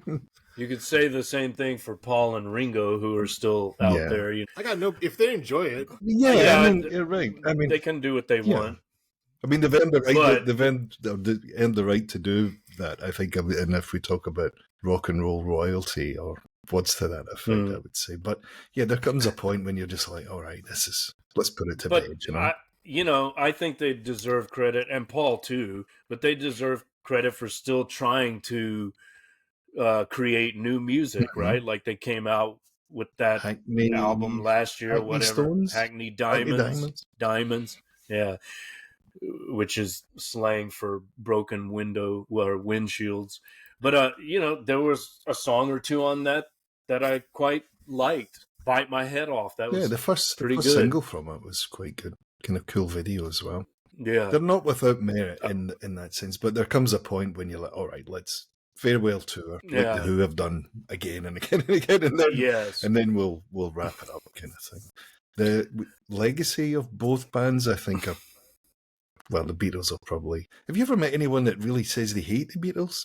A question to the group. I mean, are they just doing that to be kind of contrarian? You know, I felt that, but there were some people when the Get Back movie came out. I saw it was actually Bad Faith podcast, Tom, I don't know why they were talking about it. None of the people on the panel were musicians, but they were like, yeah, the Beatles, they're always trying to, the mainstream's always trying to shove their music down our throats. I mean, what about Iggy Pop and the Stooges? They were much more advanced than the Beatles in 19 whatever.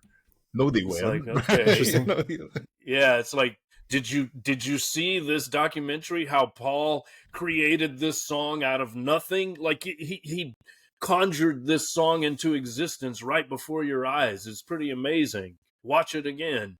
As cool as Iggy and the Stooges were, but we had that conversation a couple of weeks ago. Right. Right. It's not even apples and oranges, man, we're comparing here. So, yeah. Tom or Hania, have you heard anyone speak ill of them? Right? They're overrated. A lot Beatles of just people have say some that, kind actually. of miraculous songwriting quality for me, where just the early stuff, so there's a many lot of filler songs on that- there, right? A lot of these bands starting out in the 60s, well, there's a lot of just kind of filler. We need an That's album. true. We've got 2 days to record it. Let's go in. Here's a bunch of covers as well, and just get it. All right. What do you think it is about the Beatles that what do the Beatles do better?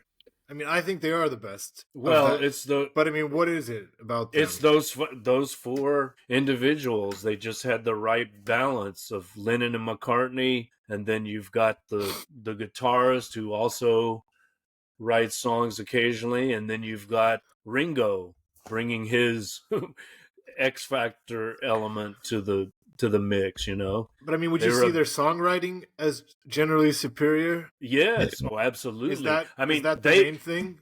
they 'Cause that seems like it would be to me. yes, something. yeah, it is, but also their musicianship, even though it's not like, maybe they're not technically virtuosos, although maybe Paul is. They're solid, right? They play well together. They do what needs to be done for the song. I mean, George is not like Wiggly shredding wiggly, and right? yeah, but he always plays what's necessary for the song. Even something as late as like what they did for the Beatles anthology, Real Love. They had this old tape of John demoing this song called Real Love. They took it into the studio with Jeff Lynne, and then they all added their parts, and George has this solo. I mean, he just plays a few notes, but it makes me want to cry. It's like the most beautiful thing you can imagine in those 4 bars or whatever, right? It's just perfect. It just fits perfectly. And it's I not feel like it's not technically so amazing. Like, you could figure out how to play it, but the note choice and the tone and just the feeling is right, Without sounding classist, like you might be able to like trace a lot of people's musical genius from their musical DNA. Their parents were whatever virtuosos, I or think McCartney had a they had- piano at home, or his parents did. So I'm just Marco wondering, knows. like what, or some other artists will have like incredible strife that they had to overcome. What do you think Well- it is that managed to make this like level of excellence from these guys? Well, Lemmy of Motorhead pointed out that, people have it backwards. Like, everyone thinks the Stones are the hard men and the Beatles are the cute little mop tops. Actually, it's the reverse. The Beatles were the ones who Very much came up working out class. of Liverpool, right? Whereas the Stones are suburban London Kent. kids. Not even Yeah, London. so they actually had a Went to cushier, art school and more stuff comfortable. like that, you know? Yeah. I mean, Lennon did too, to be fair, but It's it maybe was the exception rather than... it was a rougher upbringing. I mean, he talks about suburban skies and Penny Lane, so maybe they were kind of like on the outskirts, but they like, really, like all of these British boomer bands, they were hungry. Like, England was desolated after World War II, unlike the States, right? And so they grew up in this squalor, and they music was their way out. So they had incredible drive and ambition to be famous, to get rich, to get girls, to be excellent. There was that motivation for all of these British groups that we're talking about, I think. Similar to, maybe hip hop artists in the States, right? Like, to rise above the misery and strife, as you say. Like they were hungry for that. So that's something to They it. weren't But happy with the chip butties. Chip butty? Is that how you say it? Kind of. I'm Scottish. You can Should say we what you vote? like about England. I'm fine, man. I like a chip butty. I'm just It's a thinking, chip butty. what would be like Chip a butty? So Butty. the T's a bit not as a butty. chip A butty. butty, yeah. Do you know what that is, Mark? I thought you were saying chapati, like Yeah, me too. That some would be good Indian for you. Chip food. butty is just like a sandwich or like a. You just put French fries in a. We don't bread. have French fries. You're making this worse. Chips. You're making this I'm trying to worse. make it. Chip I'm butty. trying to markify it here. No, I get chips, but what's the other part? just So bread. it's a, like it's a a roll. butter, and you just No, what's it called? Butty? But, Chip yeah. butty. So it's like butthole? bread. It's B-U-T-T-Y. like bread, butter, and then chips on it. Okay. A chip. Sorry, Sounds I pretty good. asked. Chipati. Yeah. Why you listening to the Beatles? Exactly. Well, I mean, all right, so we're done with the arguments. I This think is we tough. should move on because we're at plus 2 hours. All right, okay. Okay. Even So my I'm good dog's to go. sleeping now, so we must be kind of rambling on a bit. You know? He's giving up. It's all right. No one's listening Chester's anyway. just like, It's all right, fine. I'm done, man. You wake me up when you're done. Oh, there's rumbling under the table. Okay. We need some music. Should I go to the soundboard? Do you have a kind of Yeah. like a quirky kind of backdrop thing? You know, Let's see nice what we little got kind of here. jazzy thing. Some Tropicalia, yeah. Okay, I'm no, good. nothing like Is it that. just cheese? Have you got it with cheese? Oh, it's nice cheese. No. Awesome. Okay. Enough. All right. We're ready. Ready? Yep. 40-60 Stones Beatles. Okay. That's where I am now. If you asked me 20, 30 years ago, it would be more lopsided, but yeah. As you go further into the dirty old man world, Yeah, you do appreciate the Stones more, yeah. That's true. When you lose more of your innocence. It's all about the riff as well, When you- right? Sympathize more with the devil. Okay? Who's next? I guess I'm innocent as a cherub, but I'm going 95 Beatles, damn. 5 Stones. Damn! It's just not for me. I don't know. That's fine. I gave them That's a try. fine. That's fine. And it's just the Beatles is just, That's it. you know. There you go. Some things is just it. Okay. Craig, I'm the same as Mark. I'm going 60 Beatles, 40 Stones. Look at that. and I'm Beatles 77, Stones 23. Did you do the math? They add up. Yeah. I'm trying to show off, but I can do more than just rounds of 5. You know. Okay. Well, looks like the Beatles win. That's an All right. unfortunate loss for the Stones. You have a round What of are you gonna applause there do? in the background, Mark, and your Oh, board let of me. effects. Let's see. That's probably going to get cut out. That goes on for like 30 seconds, so I'll slap it.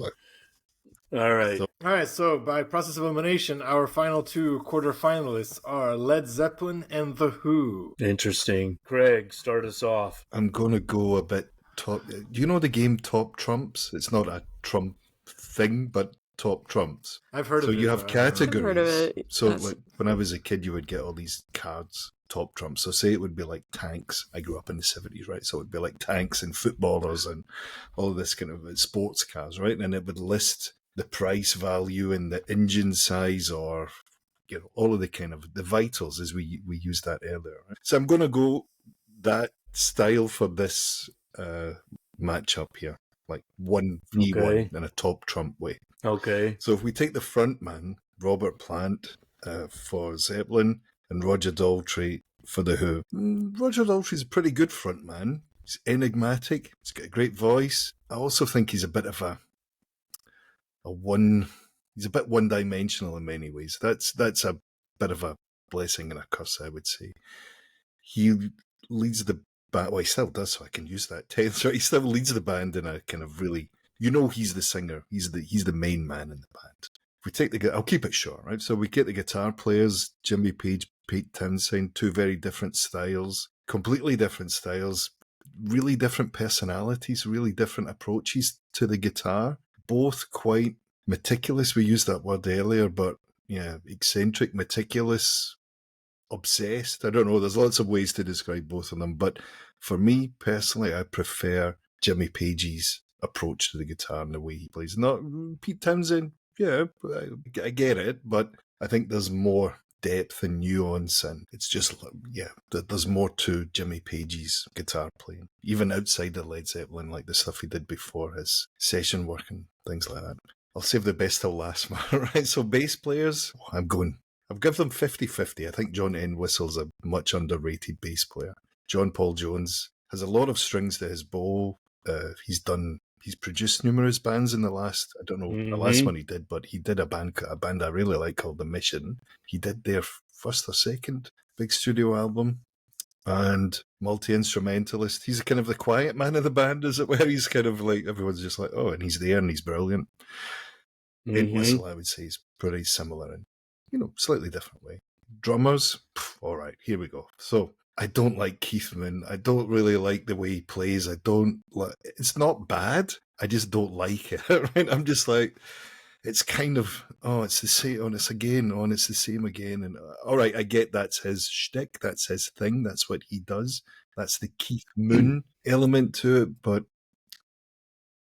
and it's fine, right? It's not terrible. It's just I'm like, if I compare it to John Bonham, I'm like, well, here we are. Here's the winner right here. So I think from a sonic perspective, like the sound of John Bonham is just magnificent. Right? Those Led Zeppelin records turned up really loud. You're just like, it's just like this massive explosion. This phenomenal noise. And I think he was a bit more jazz influenced and big band influence. He had a lot of influences outside rock stuff. So you hear a lot of that in his playing as well. And I think as Mark will tell you, or you probably know this anyway, if you don't have a good drummer, you don't really have a good band. So there we go. That's the kind of thing. That's what makes or breaks a lot of bands. There we go. That's my top trumps. I'll keep it short. Well, it's interesting that you focused on the band members, the individual band members, and had these matchups. Of course, there's also songwriting, discography, sure, showmanship, a lot of other things. But let's just deal with the matchups, because it is 4 and 4. Like the Beatles, even though the Who carried on after Moon passed. Really, the classic lineup is what we're talking about. I prefer Kenny Jones as a drummer to Keith Moon. I think, yeah, you can make an argument for that, right? But let's consider those matchups. Now, with singers, so did you lean towards Plant over? Okay, I thought that's what you were saying. I will point out that probably there would be no Led Zeppelin without the Who, because that was like the template that Jimmy had in mind when he was putting together the band. I think he was looking for like a Daltrey type singer, and you can argue that's what Plant is. Now maybe he's a better Daltrey type singer than Daltrey himself. I think that's fair to say. You can make that argument, but like the singer with the open shirt and the giving of his body to the audience and the long flowing mane, like Plant is in a way a Roger Daltrey imitator. I just want to note that. Well, he was really dynamic at that time as well. I mean, it was you had the guys in suits, the Beatles or Jerry and the Pacemakers or whoever it was, the Searchers or whoever it was, all that the charts at the time, and then the Who just came in and kind of ripped all that up, and they were just like in your face. Yeah, and he's like stuttering through My Generation. That's kind of like an interesting. It was like the vocal anti-frontman in a way. I mean, John Lydon and a lot of punk musicians have taken from Roger Daltrey, obviously. Yeah, they're proto-punk for sure. Sex Pistols even covered Substitute. You know who Terry Reid is? On Have you heard of Terry Reid? Terry Reid, yeah. Yes. So originally Jimmy Page had him in mind, all right. I think he even asked him to join the band. If you have a look for Terry Reid's solo stuff, he played, I think, at the first Glastonbury gig as well. I don't know if that's online anymore, but he's great. Really fine singer, great guitar player as well. One of those guys who kind of slipped under the radar kind of thing. Any thoughts, Tom? Preferences on frontmen? No. I don't think this is my realm to speak. Okay, well let us babble on then. I just want to get through this list. I mean, All right. So I would also just say, like, Led Zeppelin benefited from the previous generation of artists, even though they're not far apart in years. Like the Who sort of established that template of the four musicians with the front man and the guitarist and the rhythm section, right?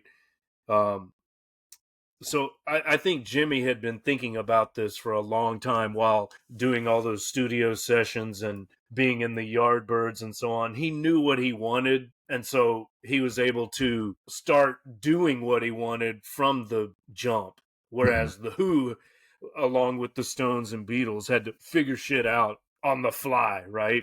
So maybe that should be a factor in this discussion, maybe not. I think it should, personally. All right, so let's talk about guitars. As I say, like, I can't imagine a more exciting guitarist to watch live than Townsend. Like, other than, as I say, Hendrix, right? Like Hendrix and then Townsend live.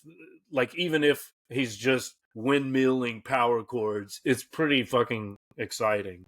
That doesn't mean he's better or whatever, but something to keep in mind. Jimmy, more eclectic, I guess, more diverse, but also a thief, stealing a lot of people's licks, but I don't necessarily hold that against him because he made all of it his own. The bass players, I mean, like you say, they're literally the quiet ones, Entwistle called himself the quiet one, or there's a song called the quiet one, and that's John Paul Jones as well. And multi-instrumentalist John Paul Jones, or sorry, Entwistle was also a French horn player of all things, and he did a lot of horn arrangements for them, just as J.P. Jones would do like string arrangements for Zeppelin, as well as playing these amazing keyboard passages. But I agree with you in terms of the drummers. Bonham is just, yeah.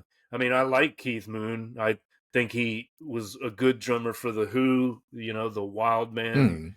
Like, he's probably the prototype for the right well, place at his the whole right shtick, time, yeah, he's probably the prototype for the Muppet character Animal, the madman behind the drum kit. So Moon the Loon, right? Like, he's original in that sense, but musically, yeah, you got to go with Bonham, I think. So those are the members of the band. What about those other aspects, though? Songwriting, discography, longevity, both good and bad aspects of that. I mean, what do we have to say about songwriting? Let's start with that. On the one hand, Pete Townsend is the great conceptual songwriter, and Well, you and I did the podcast together about Guitar and Pen, right? The Who track, now that I come back to my memory. And we talked about Townsend being felt disrespected or never spoke of in the same sentences as the other great songwriters of his time, or I think that's what you were saying. Correct me if I'm wrong. And maybe that's true to some respects, so there's, for whatever reason, Pete Townsend's never really caught on as a great songwriter. I don't know how to quantify that, why, but if you ask someone who's a better songwriter, Plant Page or Townsend Daltrey, I mean, we're getting into kind of... Well, Daltrey just sings whatever Pete writes. I think he's got one credit I can't explain. They gave Daltrey one little credit. It's always Pete, For me, if the question is for me, that's really difficult to say. Like, Zeppelin's songwriting doesn't really take off, in my opinion, until Led Zeppelin 3. That's when they really, become original, not just recycling old blues classics and ripping off other people's shit. They continued to rip people off, but everyone does that. So it's hard to say. I think Townsend, for me, maybe for sentimental reasons, because I discovered the Who before Zeppelin, he would get the slight edge in that matchup for me. I'm sensing it's the other way around for you. I Page don't and think Plant. there's a lot of drama or theatre in Townsend's playing. Once you go over the windmills, that's it, right? I'm kind of like, it's No, songwriting. okay. Page and Plant versus Townsend. I think it would have been. It's a very hypothetical question, of course, because Zeppelin stopped in 1980. But it would have been interesting to see where they would have went, how long it would have lasted. I mean, Page and Plant did an album together. Was it just called Page and Plant? I think so. And Jimmy's tried to bring it back from the dead many, many times in different. I think he did a thing with David Coverdale. Yep. Page and Coverdale, right? So yeah, I mean, it's Yep. it goes on and on. Celebration Day, Mothership. He keeps going back to the well time and time again. You can tell this is his baby. He just won't let it go. And I think Jimmy Page is also 80, late 70s anyway. Must be. Yep. Right around there. All right. Well, let's hear from the youngsters. Just impressions. We know you're not nerding out like we are, but just impressions. You've been listening to both of them, so tell us. Go ahead, Hania. I enjoy both of them for different reasons, but I'm very I know Led Zeppelin much less. I've listened to them much less. The Who has, for me, so many songs that are like catchy. They seem to be. It's for me. It's a different aesthetic. Like The Who, it seems more produced, more like poppy. But again, I'm not really sure if that reflects on the artists. I was wondering if you wanted to say a quick comment, like which group do you think is more influential now? Who is like cited more by other musicians? Mark? I mean, Pearl Jam loves The Who. Yeah, they do a lot of what do you call it, covers at their shows, right? They always do an encore with Baba O'Reilly or something like that. Yeah, and Eddie Vedder is a big, Pete Townsend. I think they're personal friends, and, he is a great admirer. The Ramones, interestingly, loved The Who. I don't remember which one, Johnny or Joey. I think it was Joey who said, Pete Townsend was his favorite artist of all time. But then, every hard rock band has been influenced by Zeppelin. Every metal, doom metal, hard rock. Have you ever heard Greta Van Fleet? I think that is right. So go listen to them and you'll. Yes. It's quite some. Yeah, quite pretty successful imitation, but it is an imitation. And also, I think I mentioned this before, a lot of John Bonham's beats have been sampled by hip-hop artists. And we also know that Jimmy collaborated with who? Diddy. So, yeah, that happened, for better or for worse. But check, isn't it? That was one of my first exposures was "Come with me." Down, should we use down, words down. like exposure so when we're talking about certain characters? I don't know. Being exposed. Yeah, exposure. Yeah, careful with your language there. Don't expose yourself. If you ask guitar players, so it's an interesting point what Mark makes as well. If you ask certain types of guitar players, you just people or guys at work or, people of that type, or you're in a band with them, they get quite, guitar players are kind of, they always say the drummer's a weird one in the band, but it's completely wrong. It's the guitar players. The guitar players will never tell another guitar player what pedals they use or what's right. They're just arseholes, right? Basically, they don't tell you shit. They're just like, drummers are like, oh yeah, you need sticks, all right, borrow mine, or drummers don't really care. Guitar players, complete nightmare. So I think when you get into the realm of asking guitar players who their favourite is, a lot of them are influenced by Page and that kind of the big sound and that kind of thing too. I think from a theatrical performance point of view, you can see elements of Pete Townsend and a lot of people's playing grunge. A lot of grunge players probably like this. Mark was saying about Pearl. Well, I mean, I'm going to have to say that Pete is also a virtuoso. He is known as a rhythm guitarist, but he plays some amazing leads. When he just stretches out and rips, I think he's as good as anyone, Jimmy, he's different. He's a different player, maybe more versatile, but also Jimmy's also very sloppy. Yeah, I think that's what makes it. I think that's what makes a difference. There is that. he's He's a not. little bit off. He's not. You know. Yeah, he's not a fluid player. No. I think that's part of the charm. You know, I don't mind that. I like that messiness, but some people don't. They want something more Has fluid. anyone seen the movie But- It Might Get Loud? Yep, I was just Well, thinking about that. If you're interested in nerdy guitar things, it's Jack. Sounds like I'm going to set up a joke. It's Jack White, The Edge, and Jimmy Page, and it's Odd all man about out there. right. It's all about how they come up with their songs. So it's just the three of them in a kind of warehouse somewhere, just talking about nerdy guitar Yeah, stuff. and Jimmy launches Very into cool. Kashmir. He just and says the he's- two of them are just like mesmerized. The two of them are just sitting there like He- kind of, to use the Scottish, but at the same time, it's incredible. at the same time, he's not like completely in tune. You know, He's a wee bit it's kind of sloppy, Yeah. but it sounds great. You know, I mean, it's That's like what the it sounds Dylan like. factor. You know, it's the very Dylan good. factor. It's you're going to argue this is a force of nature, right? You don't say, "Oh, the mountain range is kind of uneven there." That's what you get, you know. I'd never seen a double neck, or maybe the first double neck guitar I'd ever seen in a film footage or something was Jimmy Page, and you're just like, "What is that?" But this is just like Yeah. a thing of sorcery or something. I mean, it's almost like And the he Warlock plays thing with the the violin bow. the violin bow. Yeah, this is going to be a tough one. I didn't hear Hania gave us her impressions. What do you say? There can only be one.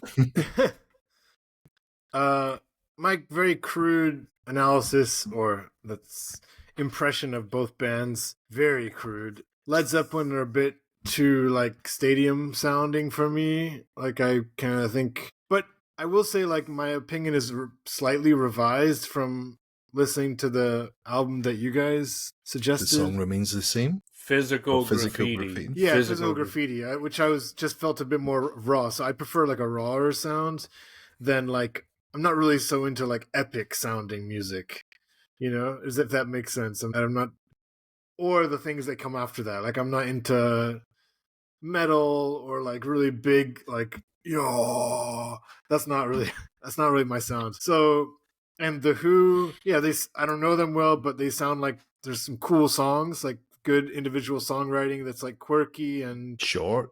I mean, As they're far kind as, of like, radio, maybe not radio Yeah. friendly at the time, but they've got that kind of edge to them. You know, here's a 3-minute song and it's, here we go. yeah. So if I was going to explore either catalog at this point, the Who would probably edge it, but at the same time, as physical graffiti was impressive, so I don't know. I'm eager to vote. I mean, one other thing that comes to mind is lyrics, right? Like lyrically, especially with the early stuff, Led Zeppelin, not, I mean, if you read the lyrics on the page, it's like, okay. I don't think anyone was really paying attention though, Mark. It wasn't until they really Until Led developed Zeppelin their 3. sound, I would say, until then. Yeah. Uh, yeah, well, so that's something to keep in Can mind. I ask would Mark say. one Like, question before we vote? yeah. Stairway to Heaven. Give me give me your thoughts, because if they don't know it much, they might know that. What do you think about it? I mean, I think it's pretty clear that there was conscious or subconscious influence on the opening bit. You know, there's that Spirit song, which there definitely is a similar chord progression at the beginning, but I could believe that it was subconscious influence, not like conscious theft. And even if it was, I think they made it their own. And again, that's only one part of the song, right? Like it's only the introductory part. It's such an intricate, complex composition. There's so much happening with dynamics, and the solo is fantastic. I was going to say that's my favorite bit of the song. The solo is just sublime. You know, it's you take all the it other is. stuff out and just that. Yeah, However many bars, it's fantastic. and lyrically, it's also a high point. You know, along with maybe Kashmir, I would say in the Led Zepp discography. You know, it's one of their lyrical. The way it's sung as well. I mean, high there's a lot of points. kind of Yeah, dynamics. And yeah. It's the vocals. I mean, it's a masterpiece for sure. But in terms of high concept and art rock values, I think you have to give the edge to the Who over Led Zepp, like with some exceptions. I always think of like T for One from Presence. That's such a beautiful song in every way, not just instrumentally, but the lyrical conception. A minute seems like a lifetime when I feel this way. There's something quite affecting about that. I think it's fair to say you can like both bands. You might just It's you might just difficult, edge yeah. one out over the other, right? I think that's where we are. I know how this is going to go because of the youngsters, but it'll be interesting to add it up. You not got another place to be, youngsters, at this time on a Saturday night? It's like- I'm learning. All right. Who's going to take the first vote? Okay. All right, give me a second to analyze all your arguments. Yeah. When the levee breaks, we forgot to mention that as well, right? Oh, you mentioned it a little bit about sampling, but it's a classic. Right. Of Okay, course, happy to start. not theirs. That's also a kind of theft, but okay. Yeah, Hania, what you got? I'm going Led Zeppelin 40 and The Who 60. The Who, it's just like that art rock thing is like very much more relatable for me, but I'm really excited to explore Led Zeppelin's catalog more. She's And like, excited. it's just like it rocks out. Like Absolutely. it's hot. like, It's yeah, heavy. turn it up. Yeah. I'm very close. I'm also going to go The Who 63. So 63-37. What's that? You're so quirky. Mark. Well, I'm kind of a punk. I went 50-50. Oh, So it's down to you, Craig. I haven't done an. How big is the spread? you're really 50-50 exactly. Yes, I mean, That's bold. I really have to say, I mean, in terms of like from the beginning of my interest in this kind of music to now, I really think it's balanced like that. At this point, I don't know. That's all I want to say about it. I'm 70 Zepp and 30 The Who. 70 Zepp, 30 Who. Okay, This is the first time where we actually have to do math. Isn't it? I think we do. There's All right, seven so in there, right? So we'll get some. let's get out the old calculator here. Yeah, 82. Calculator. All right, for Zepp, we've got 70 plus 50 plus 40 plus 37. Who came up with that? 197 for Zepp. Okay? Then for the Who, we got 30 plus 50 plus 60 plus 63, 203. Slight edge to the Who. Very slight, yeah. That's how it works. All right. Even if So- I had done what I originally considered 51 Led Zepp, 49 the Who, it still would have Not been enough. the Who. So, yeah. And thanks for joining us on Texting. We'll see you next episode for the semifinals. That's right. Oh, really? No, I don't know. We actually could probably. It depends how long we want to go, but Please, let's finish. finish means stop. Really? No. Finish it. Let's Finish it. finish Yeah, the bracket. We're gonna finish Pick the bracket. the winner. okay? Let's Yeah. get it. All right. done. So I think the first round, hopefully, that gave us the chance to expound on most of our Yeah. prominent arguments. Yeah. So Yeah. let's just semifinal vote. one. Well, maybe if somebody wants to make it quick. Okay, all right. Okay. We've got Now we just semifinal let one. ChatGPT Quick. decide. That's funny. Yeah. Quick Prince argument. That's versus funny. Bob Dylan. Can you show the bracket like on the Yeah, I screen can. or? Mm-hmm. Let me get into my share mode. One thing we haven't really talked about, just as Tom's getting that thing up on the screen, is how music makes you, not just how music makes you feel, but what kind of mood you're in when you listen to music, and how these kind of artists change that, right? Because there'll be days when you listen to Dylan and you think, "Wow, this is great," right? You're just kind of in your little bubble, and then there's other days when you're dancing about the kitchen making dinner to Prince, right? It's kind of, but you might. For Yeah. sure. That's Yeah. the thing. I'm rarely in those spaces like for some Dylan, and that's just maybe because I'm too impatient, But I'm usually like wanting charged music to kind of either I'm at the gym or I'm like trying to like get going in the morning or yeah. I feel like I'd have to be retired to listen to Dylan or something. Dylan, I've been like wanting to feel that reflectiveness lately, and that's That's cool. done it for me. It's, Yeah, Did you say retired or retarded? retired. Okay. All right, here's our quarterfinals. You can see here Prince and Bob Dylan on the left side, and the Beatles and the Who. So Prince versus Dylan, 2 solo artists. So in some way, that's appropriate, I guess. Mm-hmm. Well, it's We're Prince gonna and the keep it- Revolution, or Prince and the New Power Generation, or I guess so, but Dylan's got backing bands too, right? Well, So yeah, the band, right?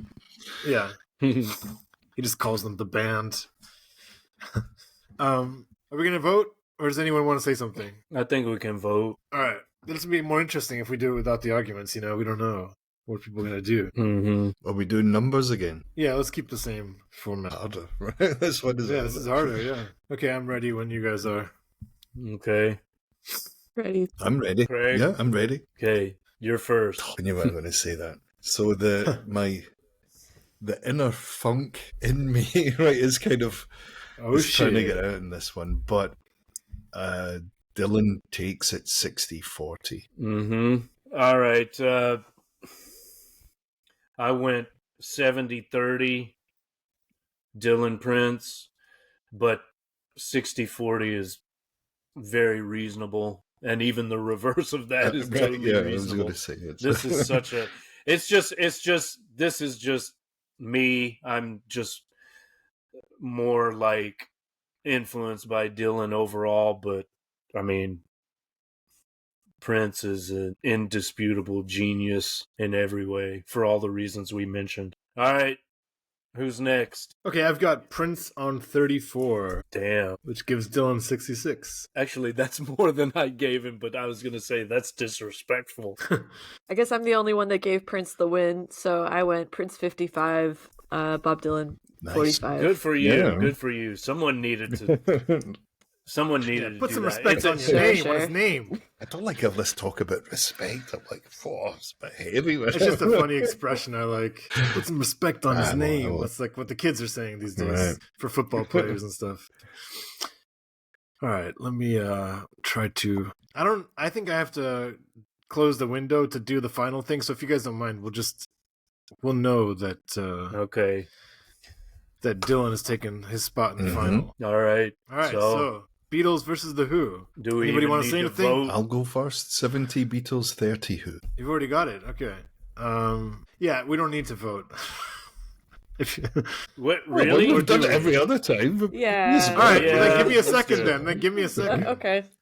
Okay, I'm the Beatles 80, Who 20. I did 80-20 as well. And I'll go 90-10. And I think I Right can. side. All right.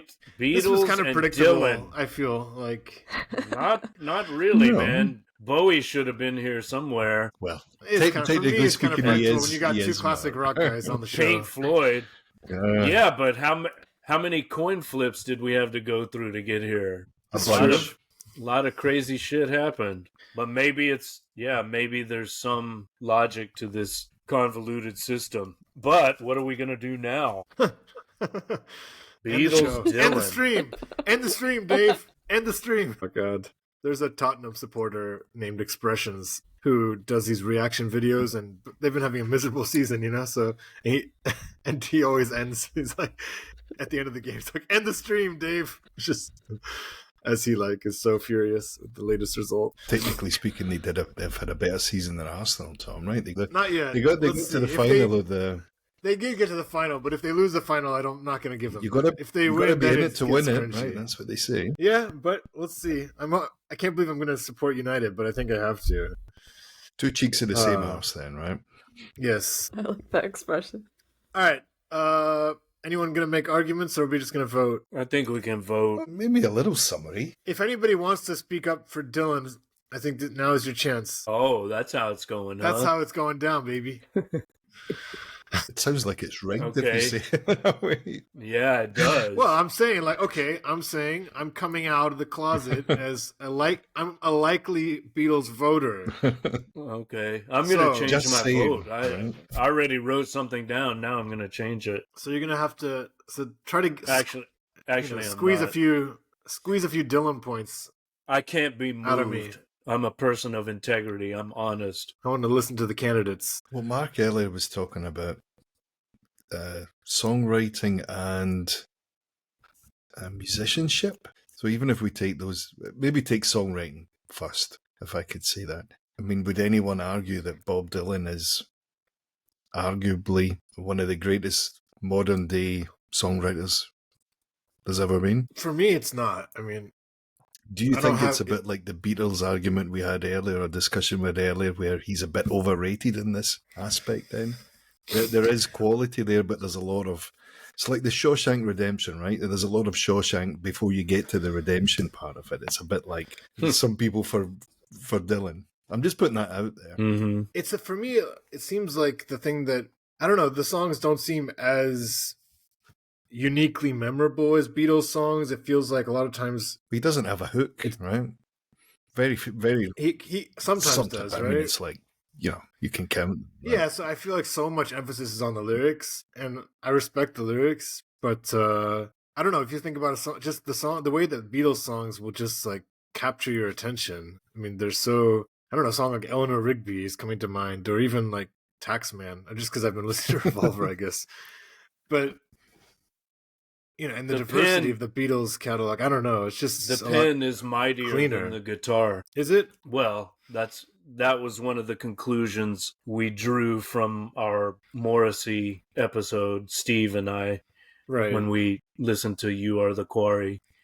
But by guitar, you're including the whole musical side? Yeah, I mean, those are because that's crazy, right? For me, like that's synecdoches that's for definitely music like and the opposite. lyrics and music. Like Yeah, definitely sure. the opposite. That's fine. That's fine. No, but I'm saying, what would is it legitimately for you? Do you think that lyrics are more important? That's an oversimplification. I mean, I think they're important, yes, but and there has to be some musicality. Right? I don't know. Again, I it mean, depends I could listen on to moods. amazing music with shit lyrics, but I wouldn't listen Right. to the opposite. Right. I feel you. I possibly would, right? Like I guess another example would be the Roger Waters Dark Side Redux, right? Like musically that's not so fantastic, but lyrically it's pretty interesting. But then you can just read poetry, No, the music has its place. It contributes something to it. I mean, Craig actually preferred that to the latest David Gilmour album. So, in that sense, the pen was mightier than the guitar. What are their opinions on each other, these two artists? I saw a quote recently, like Paul played Dylan before it was released. He played Tomorrow Never Knows by or from Revolver, the psychedelic track, and Dylan said, "Oh, I get it. You're trying not to be cute anymore." So he was dismissive of them, I think, early on, probably out of jealousy to some extent. Later, he had a much more reasonable assessment. He said of Paul, like he openly expressed envy. He said, "I wish the guy would stop. He's a great singer. He's a great songwriter. He's, do it all, yeah. got impeccable rhythm. He's making me What look about bad." the other way around? What about the Beatles on Dylan? Oh, he was one of their primary influences. There would be no Beatles without Dylan. But I mean, how effusive was their praise? Was it like extreme? Was it like their favorite artist, or one of them? Yeah, along with Motown artists, it was Dylan. Yeah. Did they attend each other's shows at all? Do you know? They got high together at the White House. Who doesn't That's these what one days? does at right? the White House. Yeah. No, but tell me everything that you know about that particular dynamic. Supposedly, one of in the late 60s, around the time of the motorcycle accident, Dylan considered quitting music because he just didn't feel like he could match up with the Beatles. Interesting. I've read that. Because I such think that different was- subject matter in a way, Yeah, I think that was, just whatever, a period of self-doubt. But then, look at the longevity. Of course, Paul and Ringo are still around, but, that's kind of a different thing. You might call them contemporaries at the time, because that whole 60s generation, there was so much going on artistically, creatively, socially. Actually, I feel like Dylan, though, is kind of their elder in a way. He kind of started at least recording before them. Not much, not, basically a year at the most. But I'm just looking up. So Bob Dylan was born in 1941. John Lennon was born in 1940. 40, yeah. Wow. The day Yeah. breaks, the mind aches. Come on. I mean, who's to say what John Lennon would have went on to become as an artist? Since he passed away, that's a whole avenue that will never be known, right? But it's an interesting talking point, I think. I will say, for me, like, Paul McCartney is kind of corny I'm sorry to say that. I hope I'm not triggering anybody, but like as a pop culture figure, you'd wish he's definitely feels like he just kind of took on that whole like Sir Paul, like, as did Mick, Yeah. as did Elton. Yeah. Well, these are negatives. And, Yeah. and Paul's waving a fucking Ukraine flag publicly. That's not so attractive. And he, like, live, he's definitely lost a step or two or 10.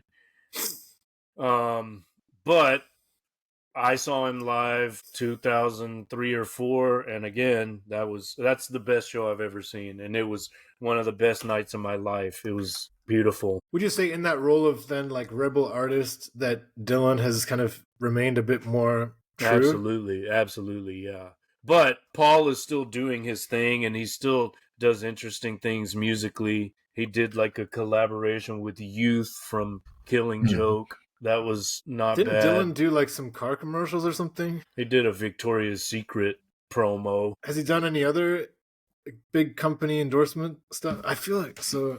I'm curious. Did Dylan not also sell his publishing rights a couple of years ago? May have. I think he did. Let's expose their character. I mean, I'm not saying that, but if someone's going to give you 500 million or whatever, I mean, it was an outrageous amount of money, but he's like, yeah, I'll take it. I think that's I'll right. pay for my grandkids' college and whatnot, thereafter, so. right? So Yeah, we can't get too much into that because there are things to criticize on both sides. Yeah. Are we ready to vote before Let's I fall vote. asleep? I Yeah. forgot Mark is on a different time zone. Sorry, Mark. Yeah. We're doing better this time. It's only 2 a.m., Wow.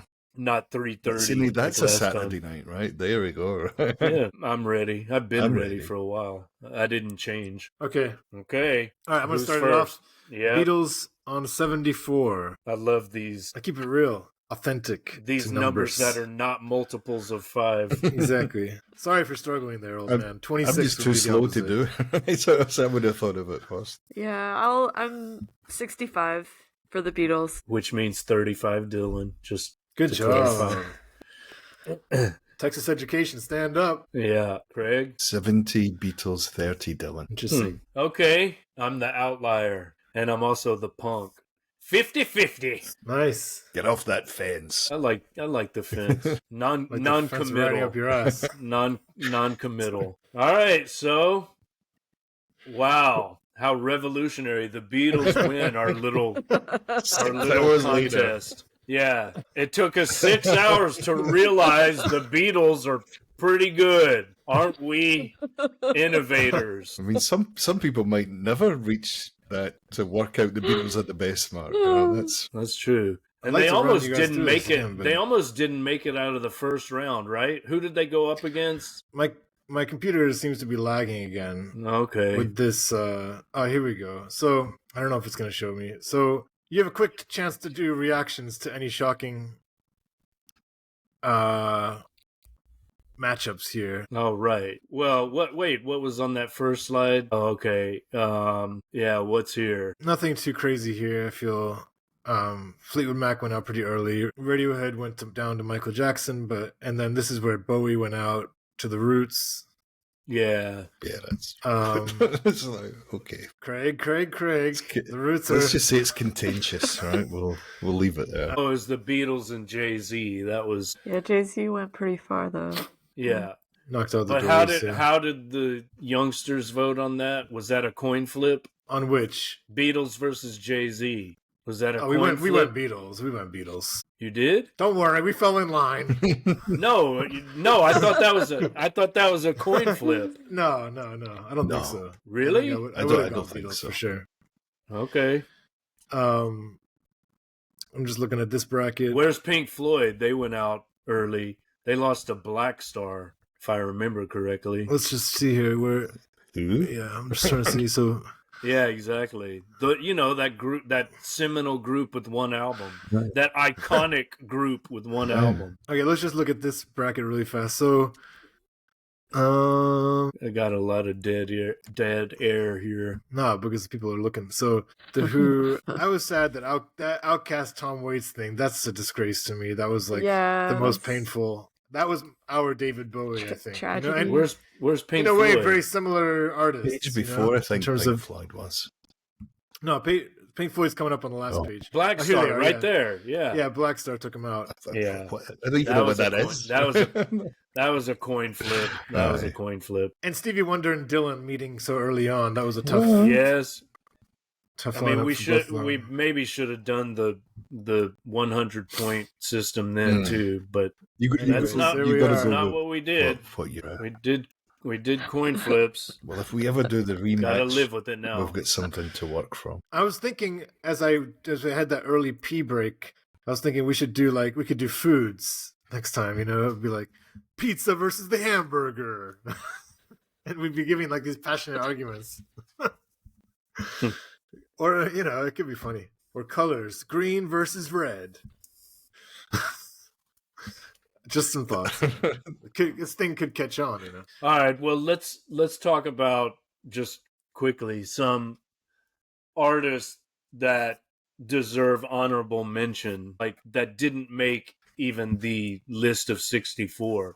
Some glaring omissions. Well, you know what I can do if we're gonna do that is I have this open right now. It might be fair to say that in tournament play or competition play like this, or a cup tournament format, not always the favourite wins, but in this case, it's come through in that way. But there's been one or two surprises, you might say, just because of the way, for whatever quirk it was. But I would say if we thought about our last 8 before we recorded the last one, we probably wouldn't be too far from where we ended up. Yeah, there were no artists among the Elite 8 that were out of place, right? Like, you could make an argument for all of them. And I mean, you know, these are all great artists that we're discussing within these 64. You know, we're choosing some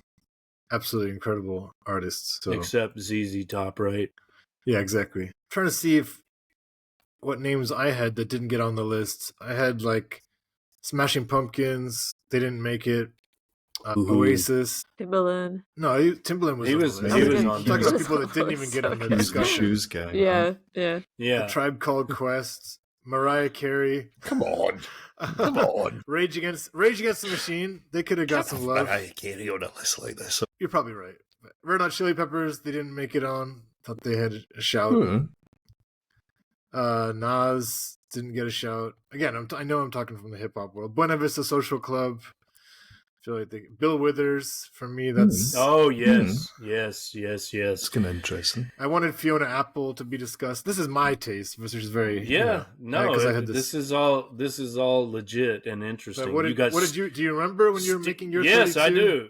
You've got Steve Reich on there, which is, we made a decision early on that we wouldn't include like classical or like. I still would have know. included him on that criteria. I guess he could be what, pop Minimalist. pop electronic. minimalist. Yeah, I guess. Well, from the jazz world, on my original list before I whittled it down, I had, in addition to Sun Ra and Miles Davis, I had Coltrane, of course, and Ornette Coleman.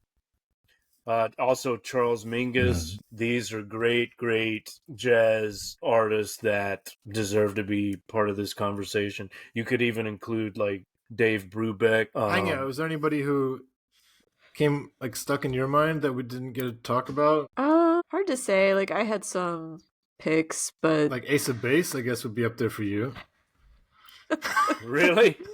I'm just fucking with. How about, since we're talking about Nordic groups, how about ABBA? Yeah, I mean, Where are they? there's a ABBA, I glaring mean- omission. Yeah. my partner loves ABBA. Or, you know, there were no country artists. How about Dolly Parton? My dad would be raging about that, and maybe I mean, like shouldn't- Patsy There's Cline. no Hank Williams. I think they had Kraftwerk. Hank that would- Williams. that could Hank be done. Williams. There's no yeah. Woody Guthrie. Woody Guthrie. Kraftwerk was a good shout. Yeah, that's a great shot. I mean, yeah, I think in chat, Craig, you mentioned Leadbelly, was it? I talked about Muddy Waters, who, you know, there would be no Rolling Stones Right. without Muddy Waters. Oh, Robert and Robert Nirvana. There's no Nirvana. Yeah. How did we not? Robert yeah, Johnson. Well, maybe you and I went and invited Elvis- into this little Elvis? club. Tanya, maybe that's what it was. And we were just the extras, right? We need people that like, you know, we're the hired help. Break the right? That's how ties. it works. yeah. We didn't Yeah, do you too didn't- much on the world music front either, which I'm not blaming us for, but There's no, Right. I wonder there's no REM. who If that was a thing for anyone. REM. Yeah, Although I mean, I wonder like which Tom artists, Petty? like Europe. Yeah, I thought about Tom Petty. Europe would want like really would insist on like I don't know Germany or France. Who would they? Who's that Jacques guy from Jacques France? Brel. Jacques, Jacques yeah, Brel. Jacques- he's That Jacques guy, he's bros. Belgian. Okay, but he's who else? He sang Amsterdam, right? Mhm. In that Yeah, very I love that song.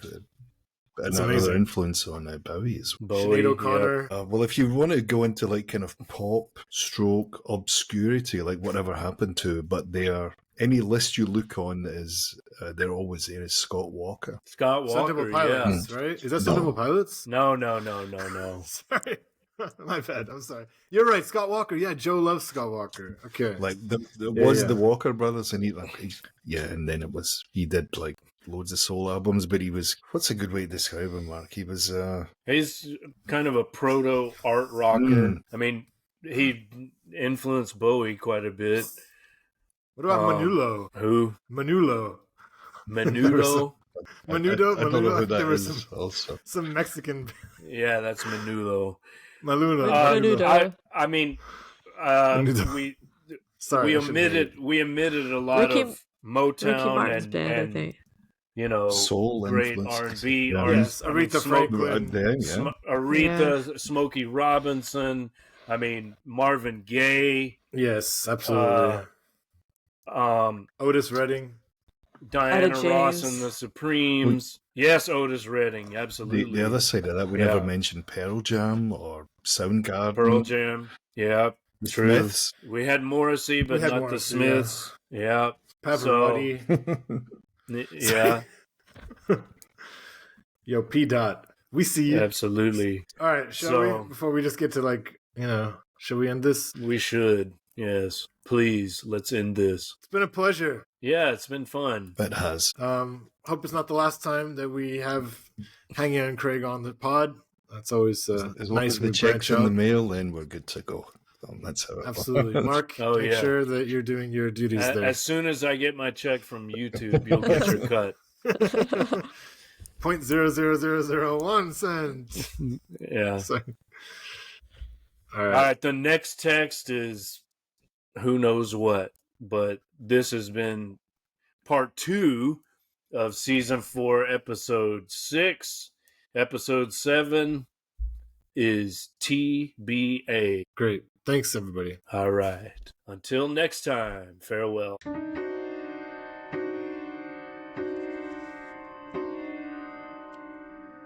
Texting.